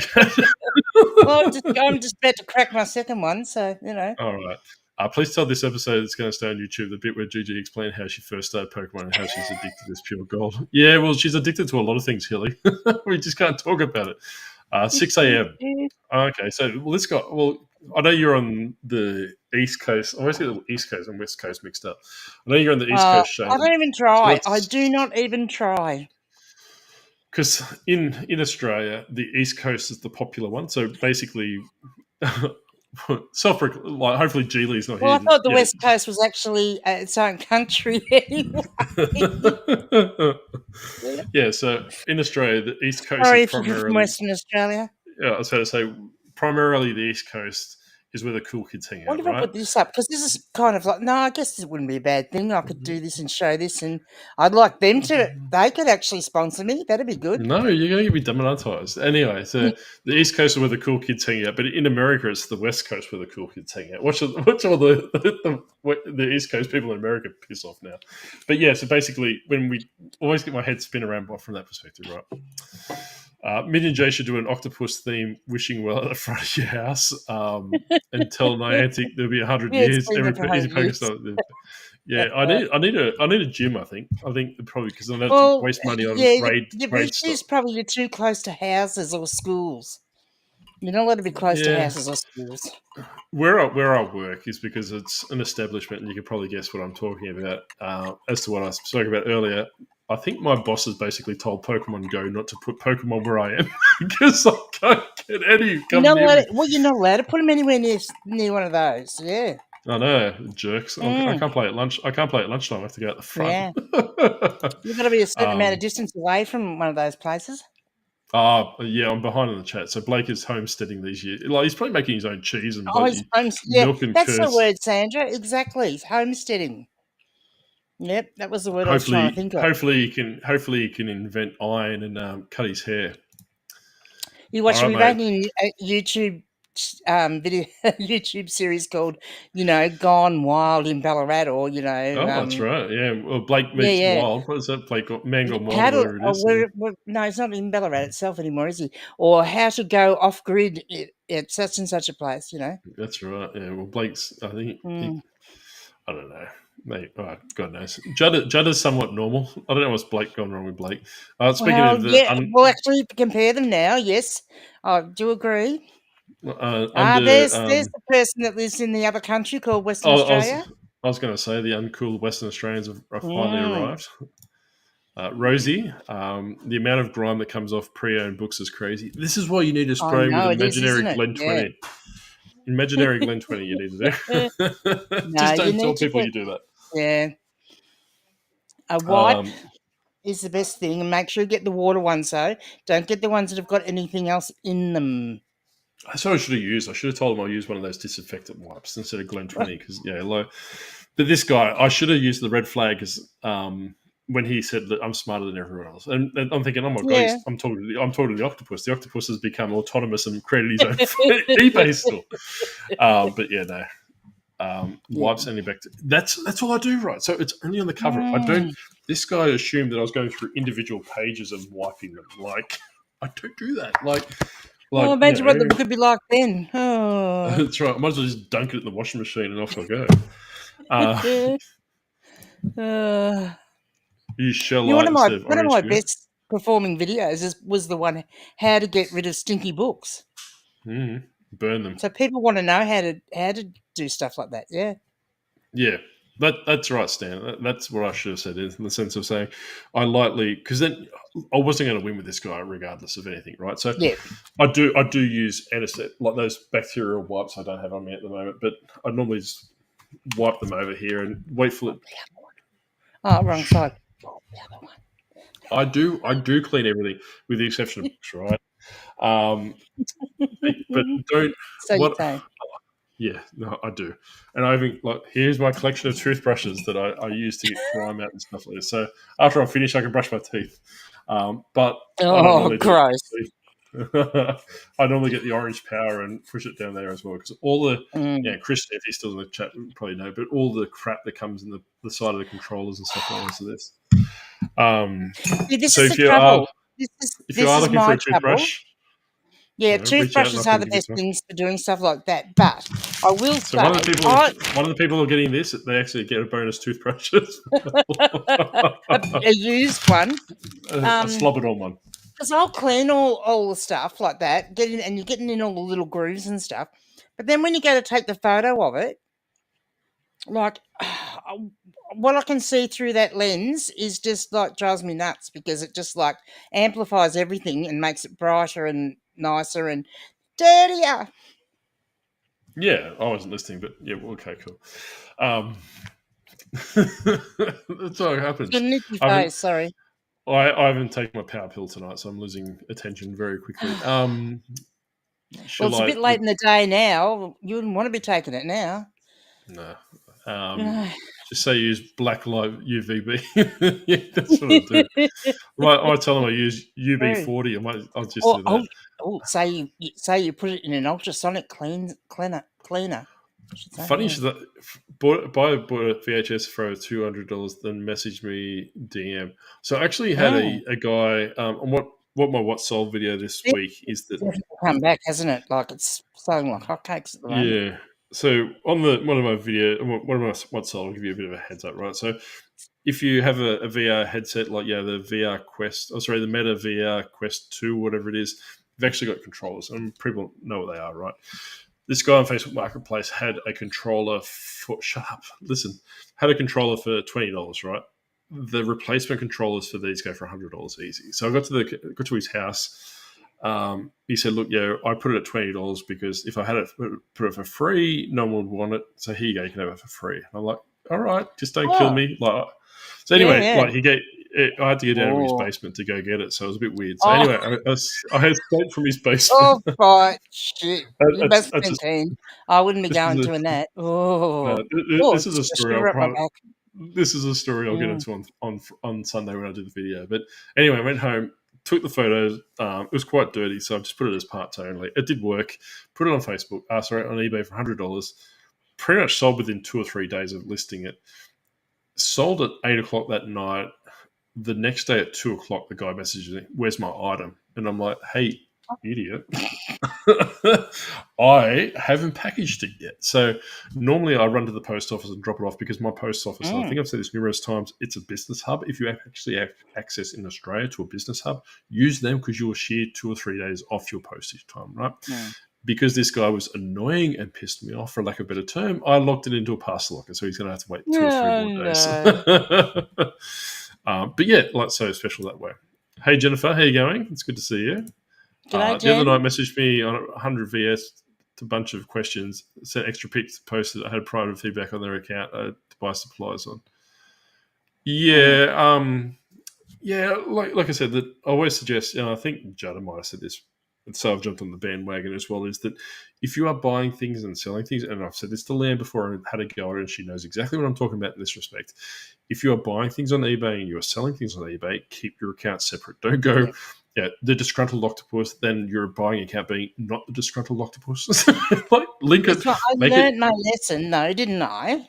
That's exactly right. So what it is that, if you are buying stuff, don't have it because, like Leanne, I don't know, I'll let her tell the story in a second, sold something or bought something, left negative feedback. It bought left negative feedback, and guess what happened? That person they go, oh, all right, cool. She sells stuff, I'm going to return in kind. So be very, very mindful of that. Separate the things. Like, literally, my eBay account, I use the Lego account to buy, or vice versa. So if I run out of stock on my Lego account, if you want to know the full story, I made 2 videos about it, part 1 and part 2. So go to Grumpy Granny's World and you can watch them on there. Scroll right to the bottom because they're really early videos. Yes, they are. But I might not have even had my rollers in. And I was watching. I did watch I was looking at an Instagram account. I think it's Aussie Flipping Mum or something along that. She's only very new to the scene, which is good. Yeah, there's always good that people are coming across and trying reselling. Flipping Mum Australia. Well, that's so she's only like Aussie Flipping Mum. Like, close. It's Aussie Flipper's mum. So basically, she's doing it the last 4 days. So if you are creating a new, and I don't know if she's in the chat, but if you are creating a new eBay store, what I would suggest is basically try and piggyback off a buying account. So you have one with a bit of maturity behind it. You got like maybe 100 feedback or something along that, because scammers won't attack your account as heavy. So if you've started a selling account with 0 feedback, you want to create that feedback as quickly as you can, because you will get a lot of scammers in the first 20, 30, 40, 50 feedback. If you do have an established buying account, turn that into a selling account, open up another buying account. Yeah. That would I suggest. It is almost, especially if you're going to create an account with a view to starting to sell in a couple of weeks' time or 3 or 4 weeks' time, it's actually worth getting on there and actually buying a few things, like small and inexpensive things, to get that rolling on that account. So. What I normally buy is on my Octopus account, I buy the Dymo 4XL labels, right? So I know that this guy's not going to come after me if I leave a negative feedback. So, not that I would, because this guy's fantastic. And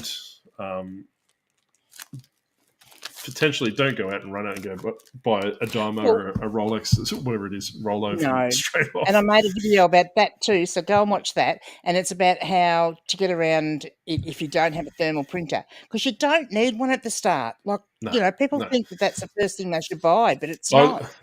Going back to the Aussie Flipper's mum, at the start of the year, I watched her video. And she was telling people, and obviously I'm not talking about his mum, to go out and buy like racks and drums and all these different things.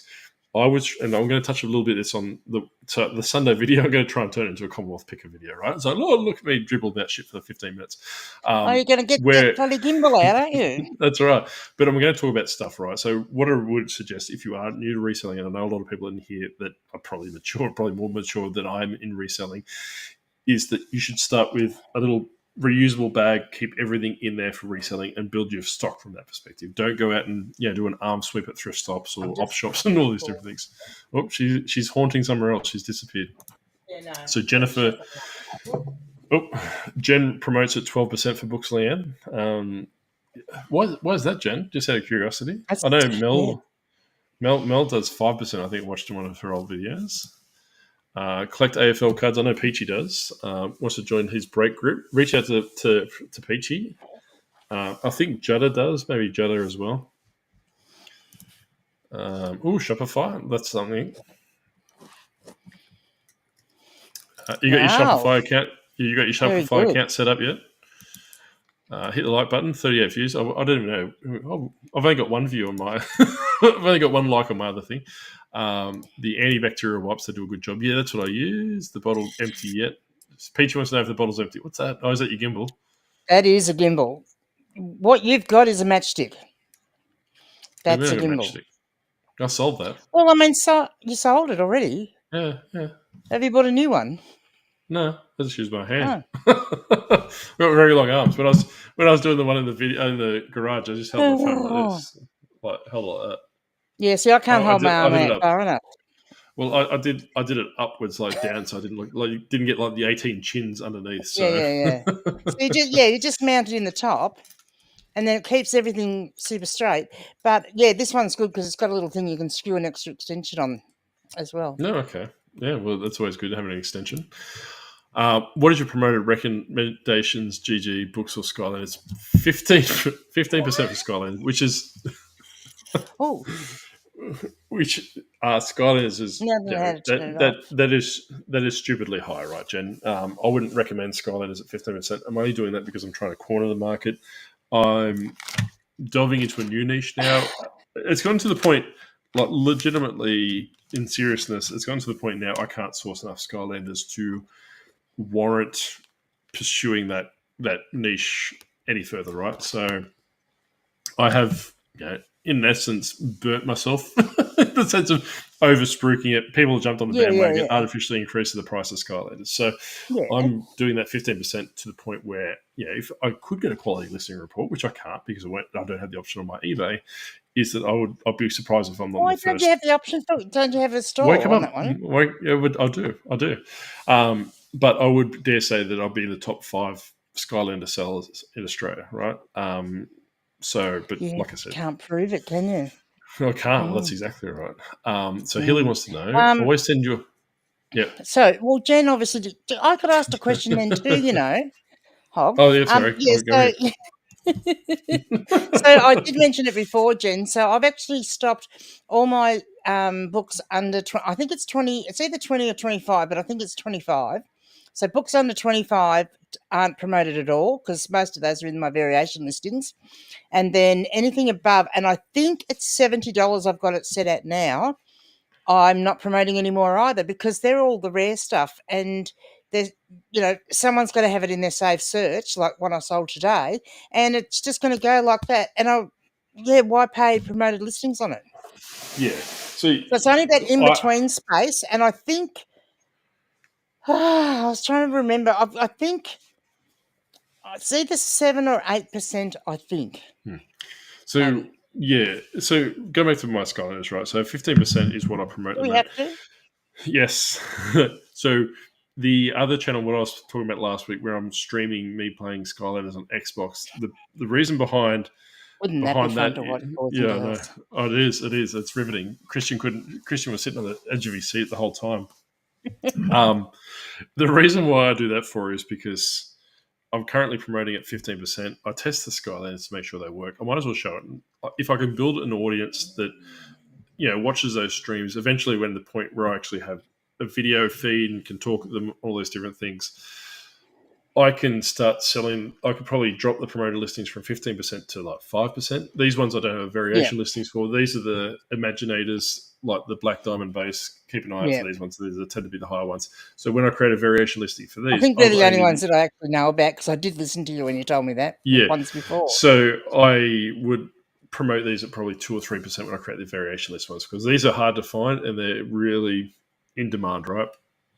But building through those, streaming that stuff, getting a viewership from that perspective, because you can actually go in game and I showed Christian last week. He's still here. That's tomorrow night, Christian. And I am going to work out how to do the Sega game, so I will do that as well. But what I can do is I can actually nickname these things, right? So one of the characters that last week I nicknamed Octo, right? So it may get to the point where people outside the reselling space that like Skylanders or like Sega games, all those different things, watch me because they want me to watch these games. They might ask me to, hey, look, can you nickname this guy Octo or something like that? So when it comes to them, it's got that nickname of what I've nicknamed it. They build that association with me to that Skylander. So instead of buying merch or buying a shitty T-shirt or something like this, they buy a Skylander that I've nicknamed for them, whatever they want to bloody call it, and that I can funnel sales from that perspective, right? So that's what I'm doing it from that perspective. I'm trying to funnel people through that channel to say, hey, look, yes, you can buy a Skylander, but you can buy a Skylander that you've actually watched me play on the Xbox. So you're actually watching live streaming. I plop it on there. And they go, oh, hey, Leanne, I really like this chain reaction. Can you call him Octo Reaction or something like that? I nickname him Octo Reaction, send it to you, and off you go. Well, I'm actually doing a new book, new video at the moment. and it's my Grumpy Granny's magical Halloween ABC book. Guess what O is for? Oh, I don't care. Well, you should. It's like your little personality, you know. I Although I know. think I kind of half got a voice right, but I think I might have to start getting you to do voiceovers for it. Oh, God.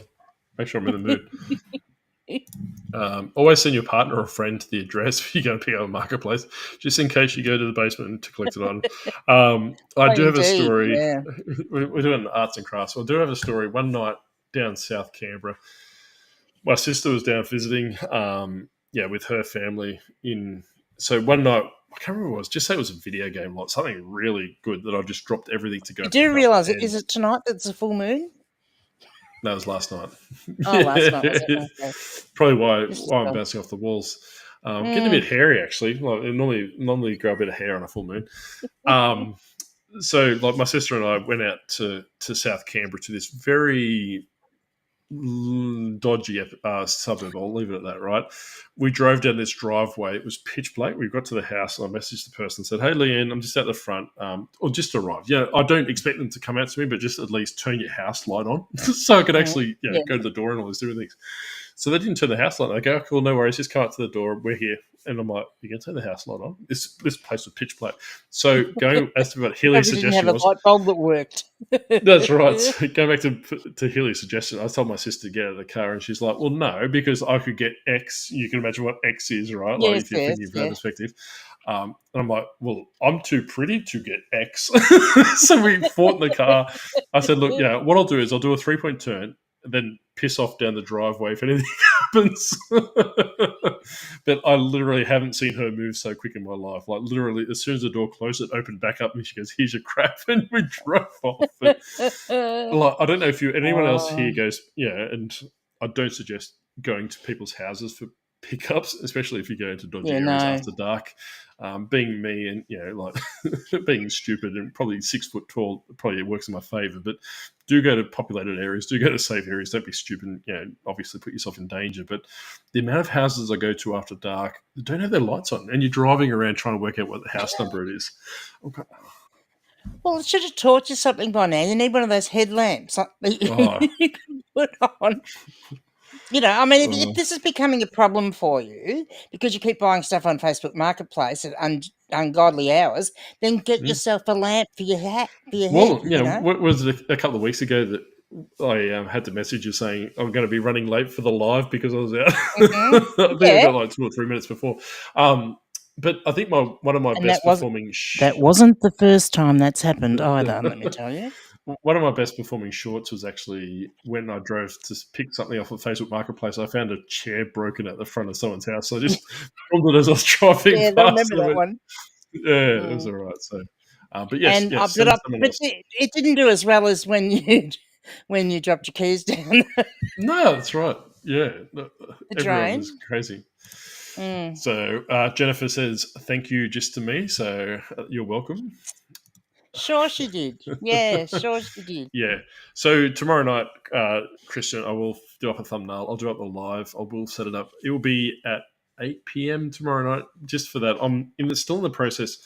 I need to kick my son out of his room so I can use that to do it. I need to buy a webcam so I can actually do all these different things. So it's going to be very similar vein to last week where I just have to basically type on the phone feeding it through because the Xbox needs like a Bluetooth headset, which doesn't pick up my AirPods. So I have to buy a headset just to use it from that perspective. So I'm trying to work out a lead. He's got an Xbox and everything in his room. No. I'm going to move the Xbox. I'm going to move the Xbox into his room. Where's he going to go? I don't care. You can go to Japan for all I care. Well, yeah, that's what you did when your daughter went to Japan. You took over her room. That's right. Yeah, that's right. So, but he's got a better room, like for streaming. I have streamed in there before. But yeah, I'm trying to work out how I can legally stream them, Christian. if you read between the lines.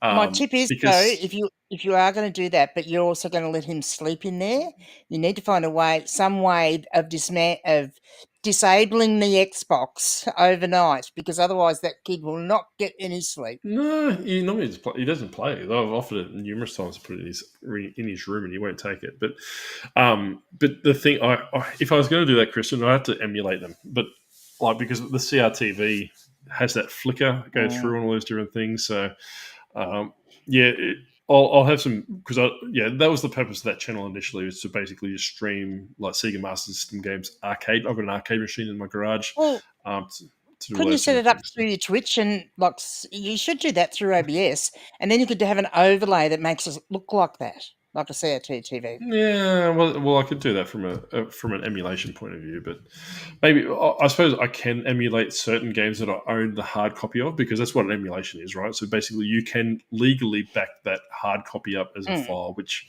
I might look at doing that. So stay tuned. But yeah, my theory is to branch that. I just don't want to stream Skyline. It's 8-bit dreams, right? So it is that arcade, that Sega Master System era, which is what I want to do. So buy an XL printer, a 4XL, pick them up. No, pick them up for $100. No, just after we were saying not to. Yeah, so well, yeah, I guess if you can pick one up cheap enough, but you don't want to be buying one at the start. Yeah, so don't buy one within the first 6 months, because the brutal honesty is, if you want life to, and this is going back to my Lego.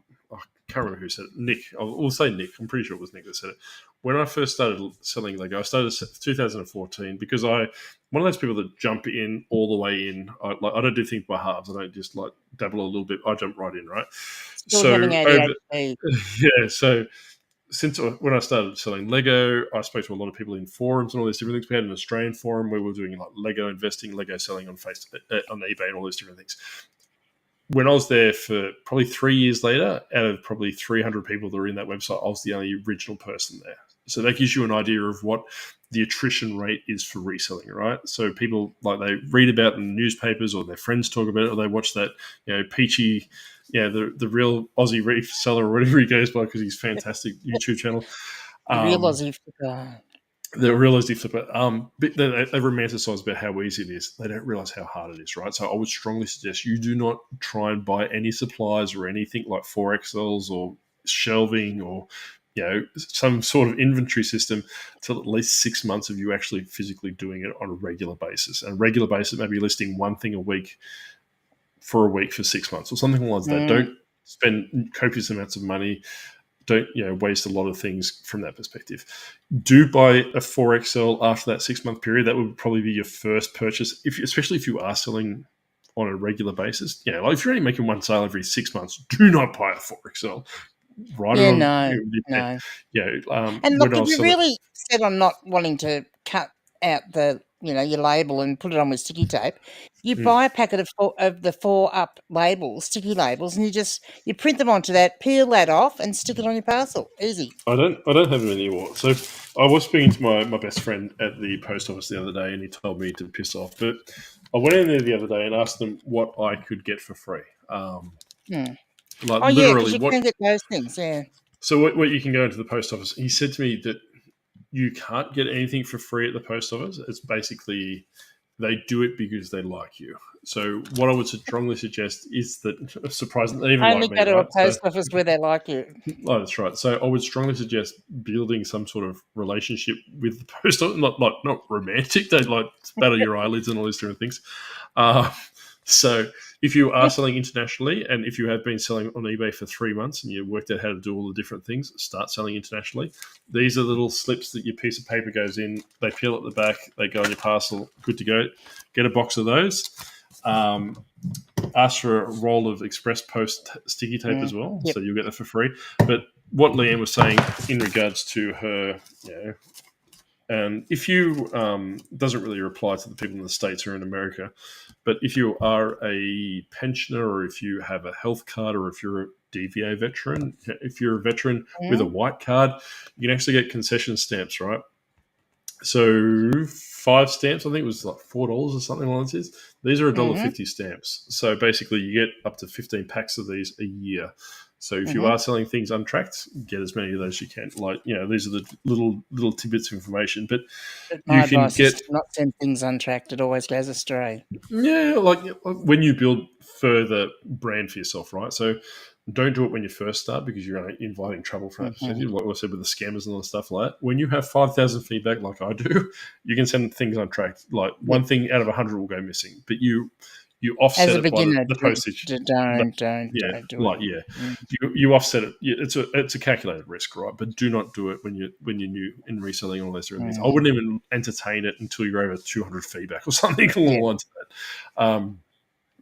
But going back to what I was saying earlier is that Australia Post has address labels. That they peel off address labels, you write it on, get a pack of those, all these different things.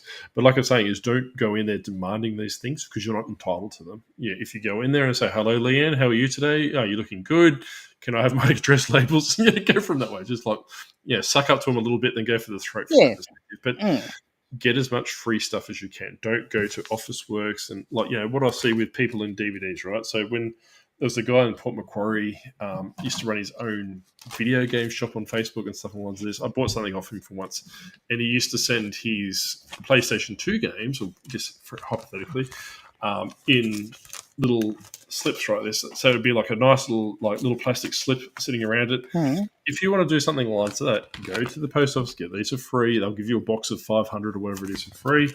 Drop your little bloody game in there, sticky tape it up.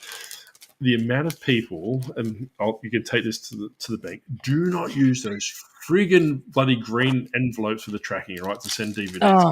Right now, I bought a $120 game off eBay. Like as I said last week, I'm taking the competition out with one. They sent it in one of those friggin' green envelopes, which was completely soaked by the time it got here. Put it in a padded mailer, put it in a padded envelope, go from that perspective. But if you need to send in a green envelope because you're an idiot, I'm sorry, but that's what you are if you use them. Put in one of these, just make it waterproof because, Oh, yeah. Well, the price of those got to the point anyway, like that there wasn't that much. There's not a great deal of difference between that and a padded mailer, a small padded mailer. How come no one's watching anymore? I don't know. We've got 39. Hey? We've got 39 still. Oh. Maybe I'm looking at the wrong thing. Where's it tell you? At the top. Leanne's arm keeps Marty get DeLorean back. She's haunting the Donald Look, pub. my arms aren't connected to my body. That's Look. right, yeah. Shane, you need to reach out to Wayno because you two are getting like a house on fire. That's his favourite movie. But yeah, no, she's just haunting the Donald pub, so she's a ghost. Yep. I went to one at 9:30 at night. My friends in the Discord were worried that I might be walking into trouble. I hadn't even considered that. Yeah, and like I said, is that she's going there. She had no idea where she was going. She didn't know these people, and it's like it is. It's 9:30 at night. It's a really dark night. Not a star in the sky. And so we're saying to her, so we actually made her keep us on and keep the camera on and the sound on because we're in the Discord voice channel, so we could hear her because we said if something goes wrong, what's going to happen? Like you'll be upended dead in the freezer. And no one will know where you are because you don't. No one even knows where you're going. So it was good. Danielle and I watched a documentary on Netflix. I can't remember what it's called, but it was basically this psychotic lady that killed her ex-boyfriend and put him in the freezer. So it does happen. It does happen, and there was a freezer in the pictures. Yeah, this was the thing. We could see the big, and it wasn't just a little test freezer. It was one of those long ones. So what do you do as Sandra? Whenever I'm in the Discord, you're like, I'm going to pick something up, and you're like, all right, everyone, quick leave. Don't worry about me. But the other night, this guy was selling Pokemon games really cheap at 11 o'clock at night. I was prepared to drop everything and go and probably get attacked. Pokemon games. What, Pokemon Go? Well, yeah, so what happened? Did you go and buy them or what? No, he annoyed me by increasing the price. I guess they're trying to save power by not having the light on. Possibly. Red Def on... Red Def on Jim G. I don't know.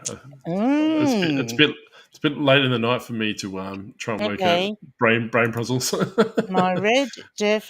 Yeah, no, I can't. No, I can't work that one out. Yeah. Well, This thanks, was fun Jan. episode. Hopefully, Yeah, yeah, I'm glad we're you close to enjoyed. we're close to wrapping it up. I'm going to go watch my documentary. It's always more fun when I'm here, of course. Yeah, I'm sure that's Just saying. Post office employees remind me of Phyllis from Animal Crossing, Grumpy Granny. Animal Crossing's a really good Lego poly bag to get if you can find it. They go pretty decent.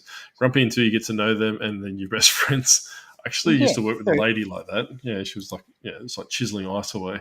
I still have a few green mailers before the last price increase, but I used to cut them down in a pattern mailer and fit inside the green mail envelope. Yeah, I have told people numerous times to just get those padded mailer inserts. You can actually just get like the bubble wrap so you can slide it in from that perspective. Don't charge someone $12 for postage for a $120 game, then send it in one of those green mailers that cost $6. And I'm in 2 months with it. Like, I'm not going to leave negative feedback. So, contrary to my advice, I actually use my account to buy it. So, Rosie, is it a case of do as I do, do as I don't do as I do as I say? Yeah. Do as I say, not as I do. I still feel uncomfortable sending books out in a single pattern mailer. I do. I've never had an issue with it. What I normally do, I don't have one here at the moment. No, but listen, Rosie, look, stop. Don't add extra bubble wrap. It will do nothing. But wrap a bit of if you're worried about it, cut down a cardboard box, make a little sleeve to go around it. Check out one of my videos. You'll see how I do it. Recycles. Sorry, I forgot to take myself. Off the camera. Cardboard makes the book a lot better.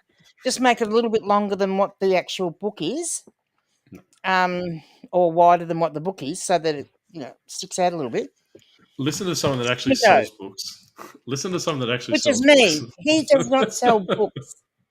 I sell the ones that sell, right? So what I normally do, I use the small padded mailer. I fold the padded mailer I fold the padded mailer until it's actually snug in there. Don't have it free ranging around in the padded mailer. So just put it in there, wrap it around, good to go. When you're sitting next to this, I don't know. What kind of booze did you pull off the shelf? I've got like this. See, you can see. Look. I sell books. All right, Rosie, the reason why you can't see any books in my picture is because they're all sold. I don't have to have a met. They're all not. They're all in your garage. They're the ones that I'm going through at the moment. I just bought those. Hey, look how cool my lava lamp is. It won't be here tomorrow. Yeah, we'll see. Or maybe their power was turned off and they could have the power bill. Yeah, like I said, it was a win-win. It was a win-win, Sandra. So if they took my sister, I would have been equally happy. So it wouldn't have worried me. That's awful. Yeah, no, she annoys me. I'll use a single bubble mailer even for Amazon. I'm not talking to you yet, Mr. Cool kid from the West Coast. Oh, yeah, no, he's not. He uses stock images, Mr. Stock Image. Yeah, don't do that. You're a joke, Rob. Can't take you anywhere. We'll try and cut down the bubble wrap. Yeah, don't unnecessarily use packaging materials for the sake of using packaging materials. Like that demonology book that I've got listed for $400. I will literally go to the ends of the earth, put it in a large box, bubble wrap it, put all the stuff around there from that perspective. But if you're only selling a book for $5, don't waste $12 in bubble wrap to wrap it. No, and that's where doing a cardboard sleeve gets you around it, because if you feel uncomfortable sending it without something around it, let me tell you, bubble wrap will do nothing. That's right. Well, yeah, I'm quite surprised you're speaking with such authority, because you don't sell that many books by the looks of it. Your pile there. I just bought those. I came along and bought those. They're my pile of. I'm getting a bit delirious. I think. I've inside a book in the envelope. I think you need some fluids. I think. Yeah, you're getting dehydrated. All right, mate. I do have Overwatch. I actually picked up Overwatch the other day before the wife gets home from work. What does she do, Christian? Send me a Instagram message. Oh, I thought she must have been a stay-at-home mum.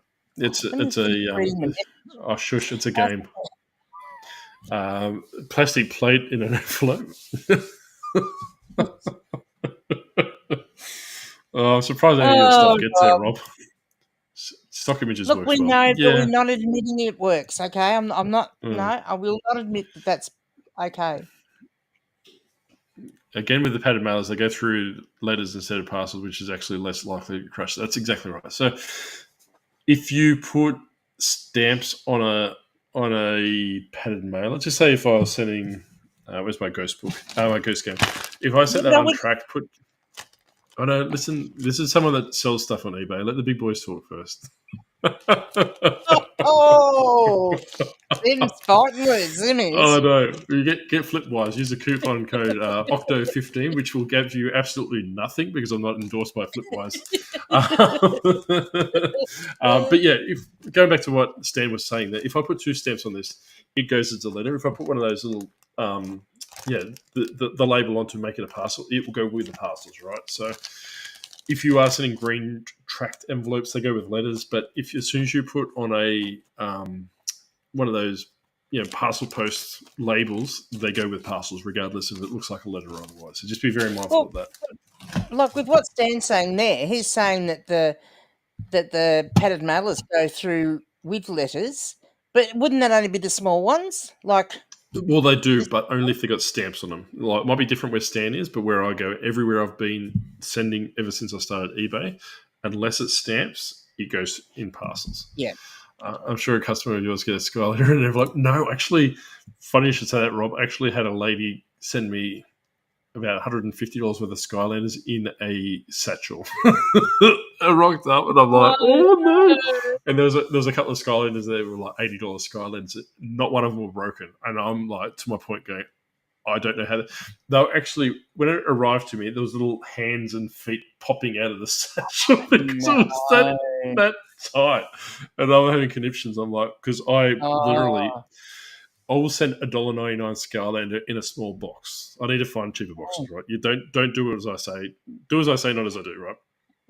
This lady sent me $200 worth of Skylanders in a satchel that was stretched so far I had little arms and legs hanging out, and I was having conniptions. So, for going back to chain reaction, it'd be like having a satchel and seeing his chainsaw hanging out of it. Like this, and wondering how it didn't get broken in the way. So Bloody hell. Yeah, so I was biting my thing. Mm. So 20 back, 20 mil thickness or less pattern mailers with that tracking go as letters. Yeah, that's right. So, like I was saying, yes, I don't do stuff without tracking. Yeah, I mean, yeah, that's telling a lie because I do my label scrapers. I do send.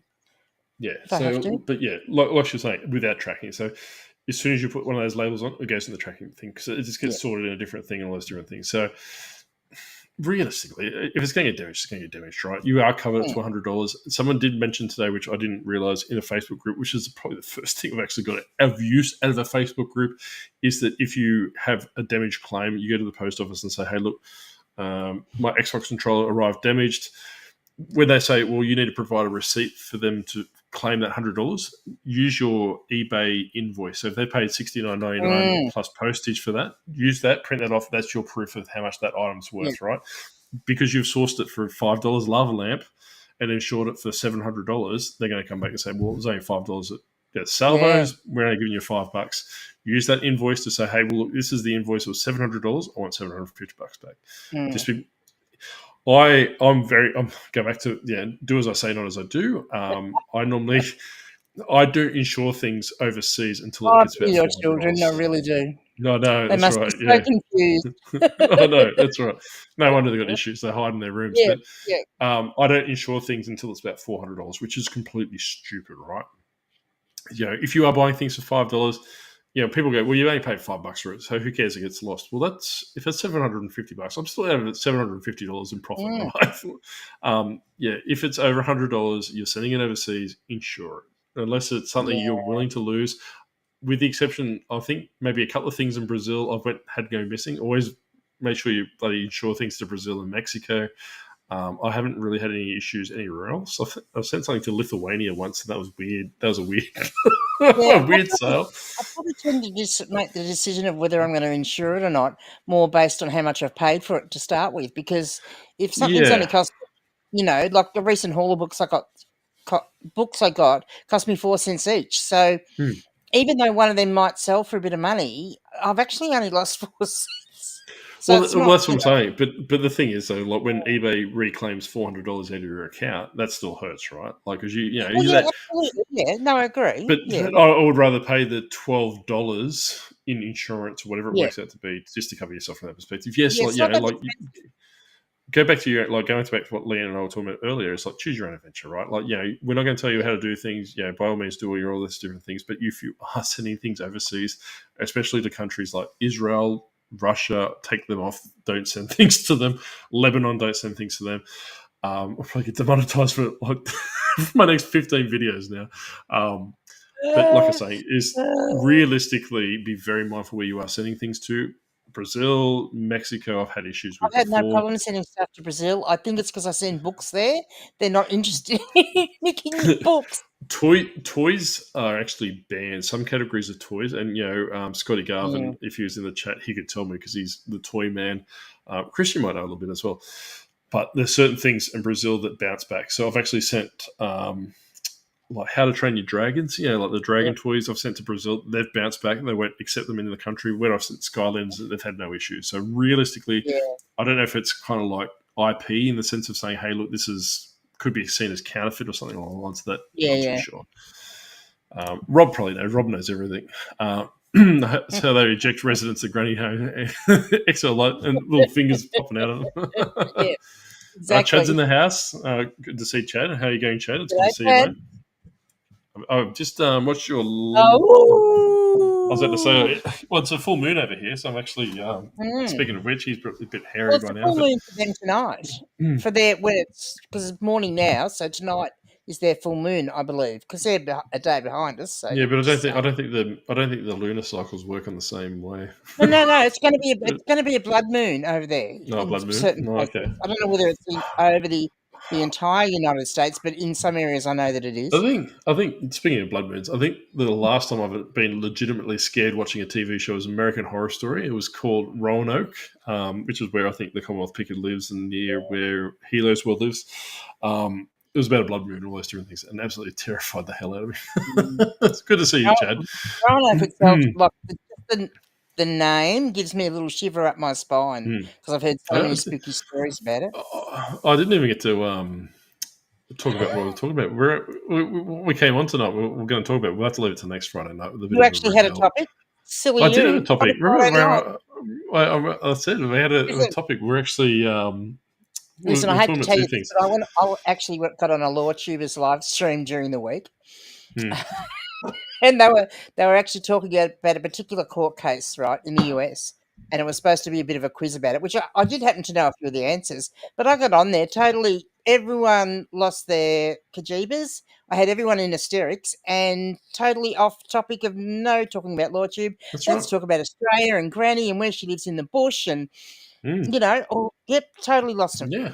Well, that's what I wanted to talk about my lava lamp. And the other thing that I bought, I spent some money on tonight, buying all these domains, and I'll leave it at that because I was going to make an announcement, but most of our viewership's fallen off. Oh, there you go. Yeah. I bought a board game. Yeah, so Beck's so I'm not going to tell you what to do. I'm not one of these egotistical YouTubers, the Octopus is, but I'm not. Do your own research, do all these different things, but strongly suggest you taking insurance out. What Stan said as well, insure it for what you actually sold it for. If it's under $100, Australia Post covers that, right? Yeah. So not too much about that. So in Australia, I probably wouldn't look at. So from eBay's perspective, if they deliver the item, all those different things, they will cover up to $750. As soon as it goes over $750, it needs insurance and signature on delivery. It might be just the signature on delivery. But you are really taking it the risk into your own hands. Setting anything over $250 is probably my threshold. To not insure things, right? So just be very, very mindful, especially with the States. The unfortunate stuff going on with the hurricane on the West Coast as well. It's something you need to But I think it's one of those things that you have to decide for yourself. What's your comfort level? So if it doesn't bother you sending something worth $200 to some place, like when I said VHS tapes to Q8, I wasn't worried about it. I talk with my hands a lot. Sorry, we'll do I'll sit on them. Yeah. So normally But I've usually got things angled a little bit better so that you can't see my hands because I do. I talk with my hands a lot. but Um, yeah. so work So at your own you comfort level. yeah. So all right. So when you are selling, this caters towards the Australians, right? So sorry to anyone else that falls outside of the Australian realm. When you sell on Australia Post, you progress through the My Post business, right? And when I was talking about Leo a bit earlier with the free stuff that he told me to piss off on, he said to sell My Post as a rewards program. Don't think of it as a business perspective. You can basically join that as a private citizen. They just make some bullshit Yeah, company out for yourself. So you just look at it as a reward program, like your Flybys or your Woolworths reward points and all these different things. As you progress through those different things, you might send something to Shane in the States for 500 grams. It might cost Shane $28 to get it. However, what you're only paying on Australia Post is $21. Use that yeah, excess. Yes, I know eBay takes the fees off you. I'm not disregarding that. Use that excess instead of pocketing it to insure it, especially if it's over that yeah, $100. So that's something you yeah, can probably true. look at. Yeah, true. Yeah, so $100,000 without a doubt. Like I said, as soon as like this, excuse me, the States and Canada are not too bad. A lot of my Skylanders go there. I don't particularly worry about them, which like go back to that. Do as I say, not as I do. But generally anything outside of America, Canada, the UK, insured regardless, and New Yeah. Zealand. New Zealand are pretty good as well. And, like I also, for me, it's a little bit too what it is. Like if I could sell VHS that were worth $400, say, it Hmm. wouldn't bother me to whether I insured them or not. But like I had that rare book that I sent, that book about Africa that I sent to America, which I sold for 400. Well, I insured that because to me that was such a valuable thing. I wanted to try and make sure it got there as safely as possible. All right. So what I'm going to do before we wrap it up tonight, because I'm going to go watch my documentary where the lady gets put, the guy gets put in the freezer. But it's actually really weird, and this is going to demonetize my channel again. So if you don't see my channel tomorrow, there's a good chance I've been banned off eBay. But this documentary, this pizza delivery guy, and one of the guys in the States will probably know what I'm talking about. But this pizza delivery guy went to a bank to rob a bank with a bomb wrapped around his neck. Like he had like a bomb Yeah, yes, I know that like one. thing I around know his that story very well. and then obviously it was detonated, and the guy unfortunately lost his life. But Mm. it's a documentary on On Netflix about that. I TV. don't. Yeah, that's right. It was basically, and they Mm. showed it on Netflix as well. I I'm know, going, I know. like, Yeah. what? But Well, it yeah, kind of like and evaporated, yeah, didn't it? Like, yeah, yeah. like he didn't. Yeah, like, I'm not going to go into the nitty gritty, but I'm watching Mm. that one at the moment, so I don't know what it's called, but that's what I'm basically looking at, right? But Well, before we go, I continue I was just going to say trying to demonetize my my channel. freezer story. So I've just finished watching not long ago watching a court case in America, and basically the guy murdered this girl, right, and put her in the freezer. But then Mm. when he found out the cops were going to come and raid his house, he took the body out of the freezer and put it under his mattress, hoping that they Mm. wouldn't find it. I'll work with people like that. Yeah. And it not was in the just, sense that they put bodies yeah, under the same, like, but they just had the thought pattern that would probably work. yeah, yeah, yeah. And one of the cops just happened to see something not right because the bed was perfectly made, right? And you could Oh, just see okay. something like a bit of sheet or something hanging out on one side. And so he turned around and put his hand, of course, how awful. He put his hand under the mattress. Yeah. Hmm. Yeah. We were, if they like the hand went and grabbed him and held his hand. Yeah. Stan wants to know what VHS you've got worth $400, Leanne. Well, I didn't say I did, but I just said if I sold VHS worth 400, I mean, I've got enough VHS to add up to $400. Don't get me wrong. I have a whole bunch of Halloween horror VHS in the garage. I'm waiting for the next, Commonwealth picker, if he's watching this later on, start spruiking your VHS again so you can actually artificially increase the market price. Shane, reach out to Kevin and tell him I want him to do all these different things. Halloween's coming up. I've got a couple of ones. One I've got that hasn't been put on P&Keys. DVD. It's Yeah. basically, So I it's hadn't called listed New. myself. Well, that's the thing is that I can't. It's New Year's Evil, so it was at one point it was going like Oh, okay. $400-$500, but I think it's gone. Yeah, it's gone to Mm. shit. So that one. Prices have gone down. I did sell some brand new VHS sealed VHS last week, so that was pretty cool. Dad's Army, I might add. Mm. Good old stuff. So Shane made an announcement on the podcast. You guys catch it. So Shane is a Okay. part of the Locker Room podcast. So by all means, go over and check it out. Like I said earlier, Shane, and you probably weren't here. It's probably when you're doing your hair, mate. If you don't know Shane, I'll leave it at that. I don't want to cause another international experience. Poor Kevin, poor Ken's still, checking under his bed at night. I'm a week behind, mate. So I've only watched last week's episode of the podcast. So me too. I think I'm actually in the process. Well, we actually have to go vote for our local, I suppose, our Are you state moving to government. Australia? Congratulations. No, that's Roman. Roman's doing that. So I'm going to vote tomorrow in our state elections or our territory elections. So I'm actually going to probably listen to your podcast then, because I'll have to wait in line with the rest of the common folk to line up and to vote. So I'll check it out tomorrow and I'll reach. I'm glad you said it was. No, then you said it was state, because it was ACT. I'm not prepared for that. So I'll listen to your announcement tomorrow, Shane, and I'll reach out to you on Instagram after it if it's impressive enough. If it's not, look out. I'll blast you. I'll blast you up either way. Seeing that doco is a good one. Yeah, I can't for the life of me. I can't remember what it is. I remember that documentary. Couldn't believe they actually blocked. Yeah, and I actually thought it was going to be. Thought it was going to be fake. To tell you the truth, I didn't actually think it was going to. Yeah. And I was actually in shock. Yeah, there's more than one thing. More than one documentary about on it. That's that one. The most recent one's the most graphic, of course, but... okay. Well, Stan said that New Year's Evils came out in Blu-ray. No, I never knew that. I actually went looking when I listened. Oh, well, that's bugger bad, hasn't it? Yeah, well, that's right. But this one's a big clamshell, so yeah, from that perspective. But I've only about, I think, 6 Well, or 7 it might be a different VHS. cut of the film. That's the point. Yeah, it could be. I've only got like 6 or 7 VHS now. I've got a whole bunch in the sense of probably 4 or 5 anime VHS, which is like, the really hardcore anime in the 90s where, everything was like R-rated, X-rated. Anime, you mean? Is that what you're trying to say? No, in the sense like, really graphic violence. Like there's no shortage of blood and stuff like that. No.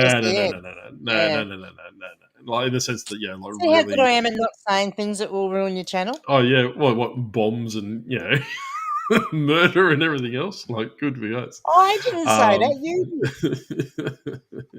did. Anyway, so basically, like I said, I've only got about a few VHS left. I think it's only a couple in there, which I'm not too concerned by. I think I paid like a cent each for those VHS because I filled the car up for $100. I keep smacking myself with VHS on the way home from the car. But before we do go this one last time, I do want to give a bit of a sneak peek for those 36 people that are sitting in here. So this is what I've actually was doing tonight. I've actually created a couple of domains to further the Octopus Online Domination. Stan's comment down because you can't see. Get rid of there. So basically, I've created a couple of domains to further the Octopus's world domination aspirations. So there is disgruntledoctopus.com and disgruntledoctopus.com.au, which will be a merch store focusing on obviously the disgruntled octopus. And also I'm creating a website, Disgruntled Games, which will be primarily, which at the time I didn't realize it was actually Disgruntled Games in America, but he's doing like Pokemon cards. This is actually secondhand board games, out of print board games, all these different things to move away from eBay. So piggybacking off that, so this is actually the coming soon page for Disgruntled Games. I think this becomes live tomorrow. It just takes a couple of hours to populate on the website. So if you go to disgruntledgames.com, it probably won't come out yet. I'm actually going to be using Wix. It's one of those programs, like Shopify from that perspective. I'm moving away from eBay, and I've said numerous times before, don't put all your eggs in one basket. Don't run off. As soon as you don't start reselling for a week, then all of a sudden start creating all these websites and all these different things. Use eBay to funnel your money, build some money up, then start moving. Going, learn about the business, how it works. That's right. And how, like Liam was saying, like how business works in general, right? Like this, I'm going to cross-list these board games per se onto that website and also on eBay, where on this website I'll probably pay 3% in fees opposed to eBay is probably 15% fees, right? Once I build a consumer base, all these different things, I don't know anything about board games. I don't play board games. I think board games are boring, but I was also the same with Skylanders. Up to last week, I'd never played Skylanders, right? Up to I don't build Lego. And I was like the top 10 of Lego. I'm in the top 10 of Skylanders. So fake it until you make it, right? Like if someone reaches you out and asks you a question about a board game you don't understand, type in www.google.com, type their answer in, go chat GPT, do a bit of fact checking from that perspective, make out that you know what you're talking about. That's how I've literally ran my eBay business for the longest time. If I don't know that product, you fake it till you make it. So yeah, and there's so many excuses you can use. Like, oh look, if it's something you need to look at on the item, like I'm away from the house at the moment. I'll that's let you right. know as soon as I get back, or I'm away for the weekend.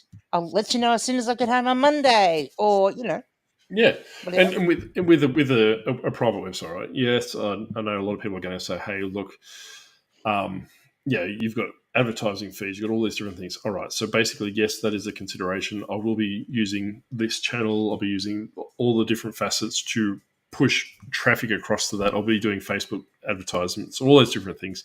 However, I'll also be doing things locally. I'll be joining Facebook groups for board games and all those different things, pushing it from that perspective. I have secured a couple of suppliers in the sense of collectors that are downsizing their collection, and going back to what I said last week regarding sourcing products from collectors because they know they're looking after the products. These board games I get for fairly cheap, and they're out of print, so they command a premium. Like I said last week, I picked up a board game for $150. I've listed it for $750. It'll probably go the next couple of weeks. These are the kind of things that I'll be using on the website to draw customers in because they're like those niche different things. I'm using the brand of the Octopus as the overarching thing, so people that I can redirect. So if someone buys something on Facebook, eBay, I can put a business card redirecting into my website from that perspective. So you've got all that organic traffic. There is it's not going to ramp up to 100%, but look at Josh Gold. I know people might watch Josh in here. He's doing his stereo. What's his photos talking about? He has been doing all these different things.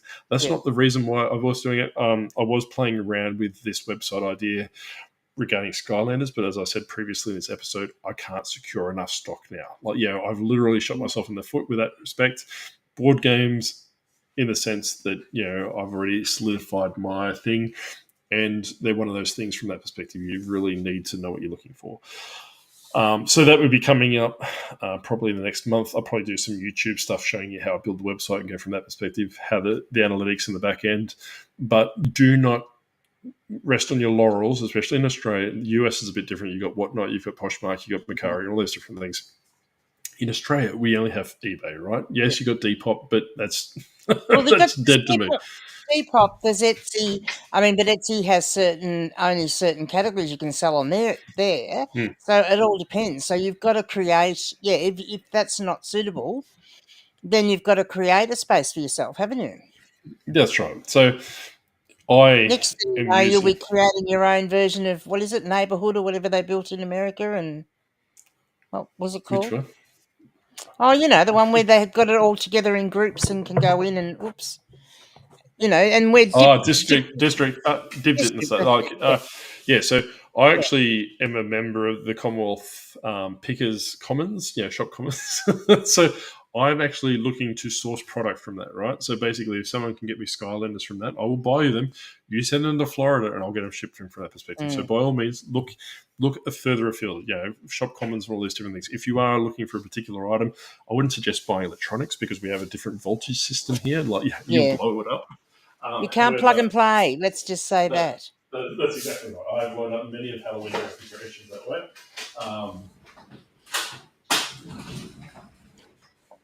Come on, you better hurry up because I've only got 2 mouthfuls of drink left, and then I'll have to go. I had to let Toby out, but like I was saying, use those as an opportunity, right? Join Facebook groups, join buy swap sell groups, and all these different things that you can actually source things from.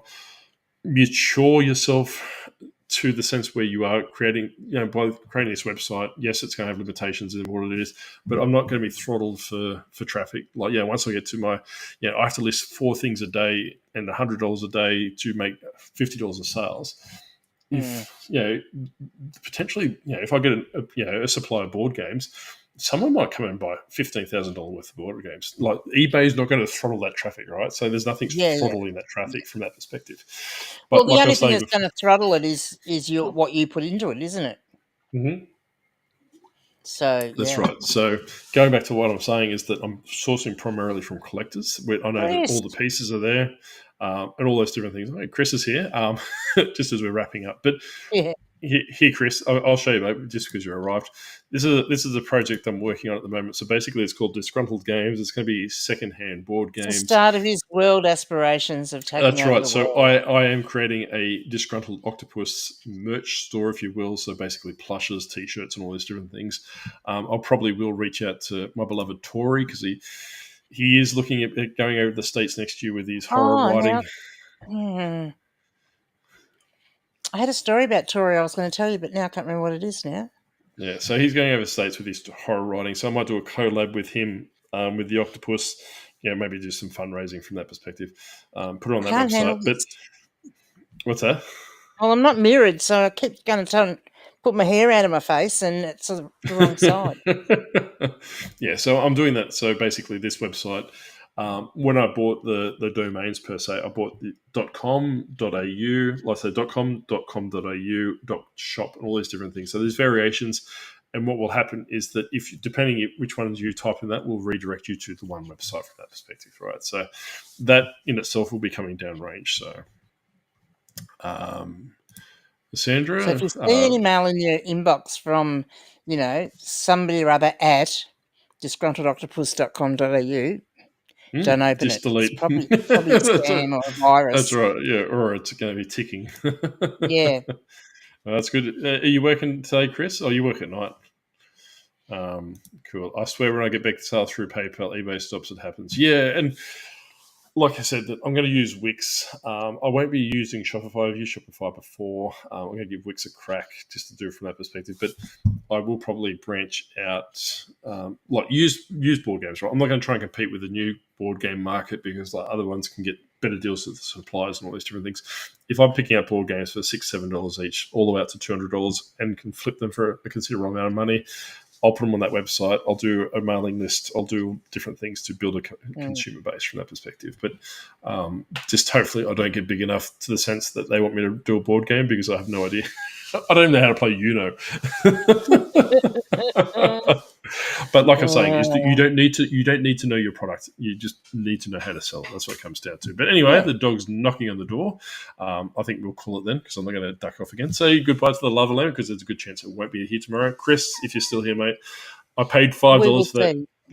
I paid $5 for that lava lamp. I've already had someone reach out. What was it? $650. Someone wanted to reach out for 650 Australian, so it's probably $625, I think, wasn't it? Yeah, about 450 American that they want to pay for my $2 lava lamp. So, short night of sleep. All right, mate. Well, you better get back to sleep. I don't want to harass you. I think I have annoyed Shane with his haircut. I won't tell you. But anyway, Chris, start tagging me in your videos, mate. For some reason, it won't actually bring them up. I have to go looking for them, even though I've got the little bell notification on. But if you do, the notifications aren't working properly. Yeah, no, because I get judders. I don't even get notifications from the Disgruntled Octopus anymore. Oh, geez, that's pretty bad. I always get your bad, crap. But anyway, if you like this kind of content, like, comment, and subscribe. Do all that stuff. Slide across to Granny's channel. Like, comment, and subscribe. Come across and watch some of my stuff. We're doing some live streaming tomorrow night with Skylanders again, if you're that way inclined. If you want to see how they work, how I test them, all those different things. I can't talk to you because I don't have this. Shut up. I don't have this stuff set up yet. But like I said, we'll give it a couple of weeks. We'll have it all set up. We'll have it pretty, and the Octopus will probably be running that channel exclusively. So that's it for enough for us. And I'm going to go watch my horrific documentaries and hope everyone has a good weekend. Drop the mic, why don't you? I did. All right, everyone, have a good night. Right. Have a good weekend and stay safe. We're forgetting it's on this big stick thing. Yeah. No. Go back to haunt somewhere else.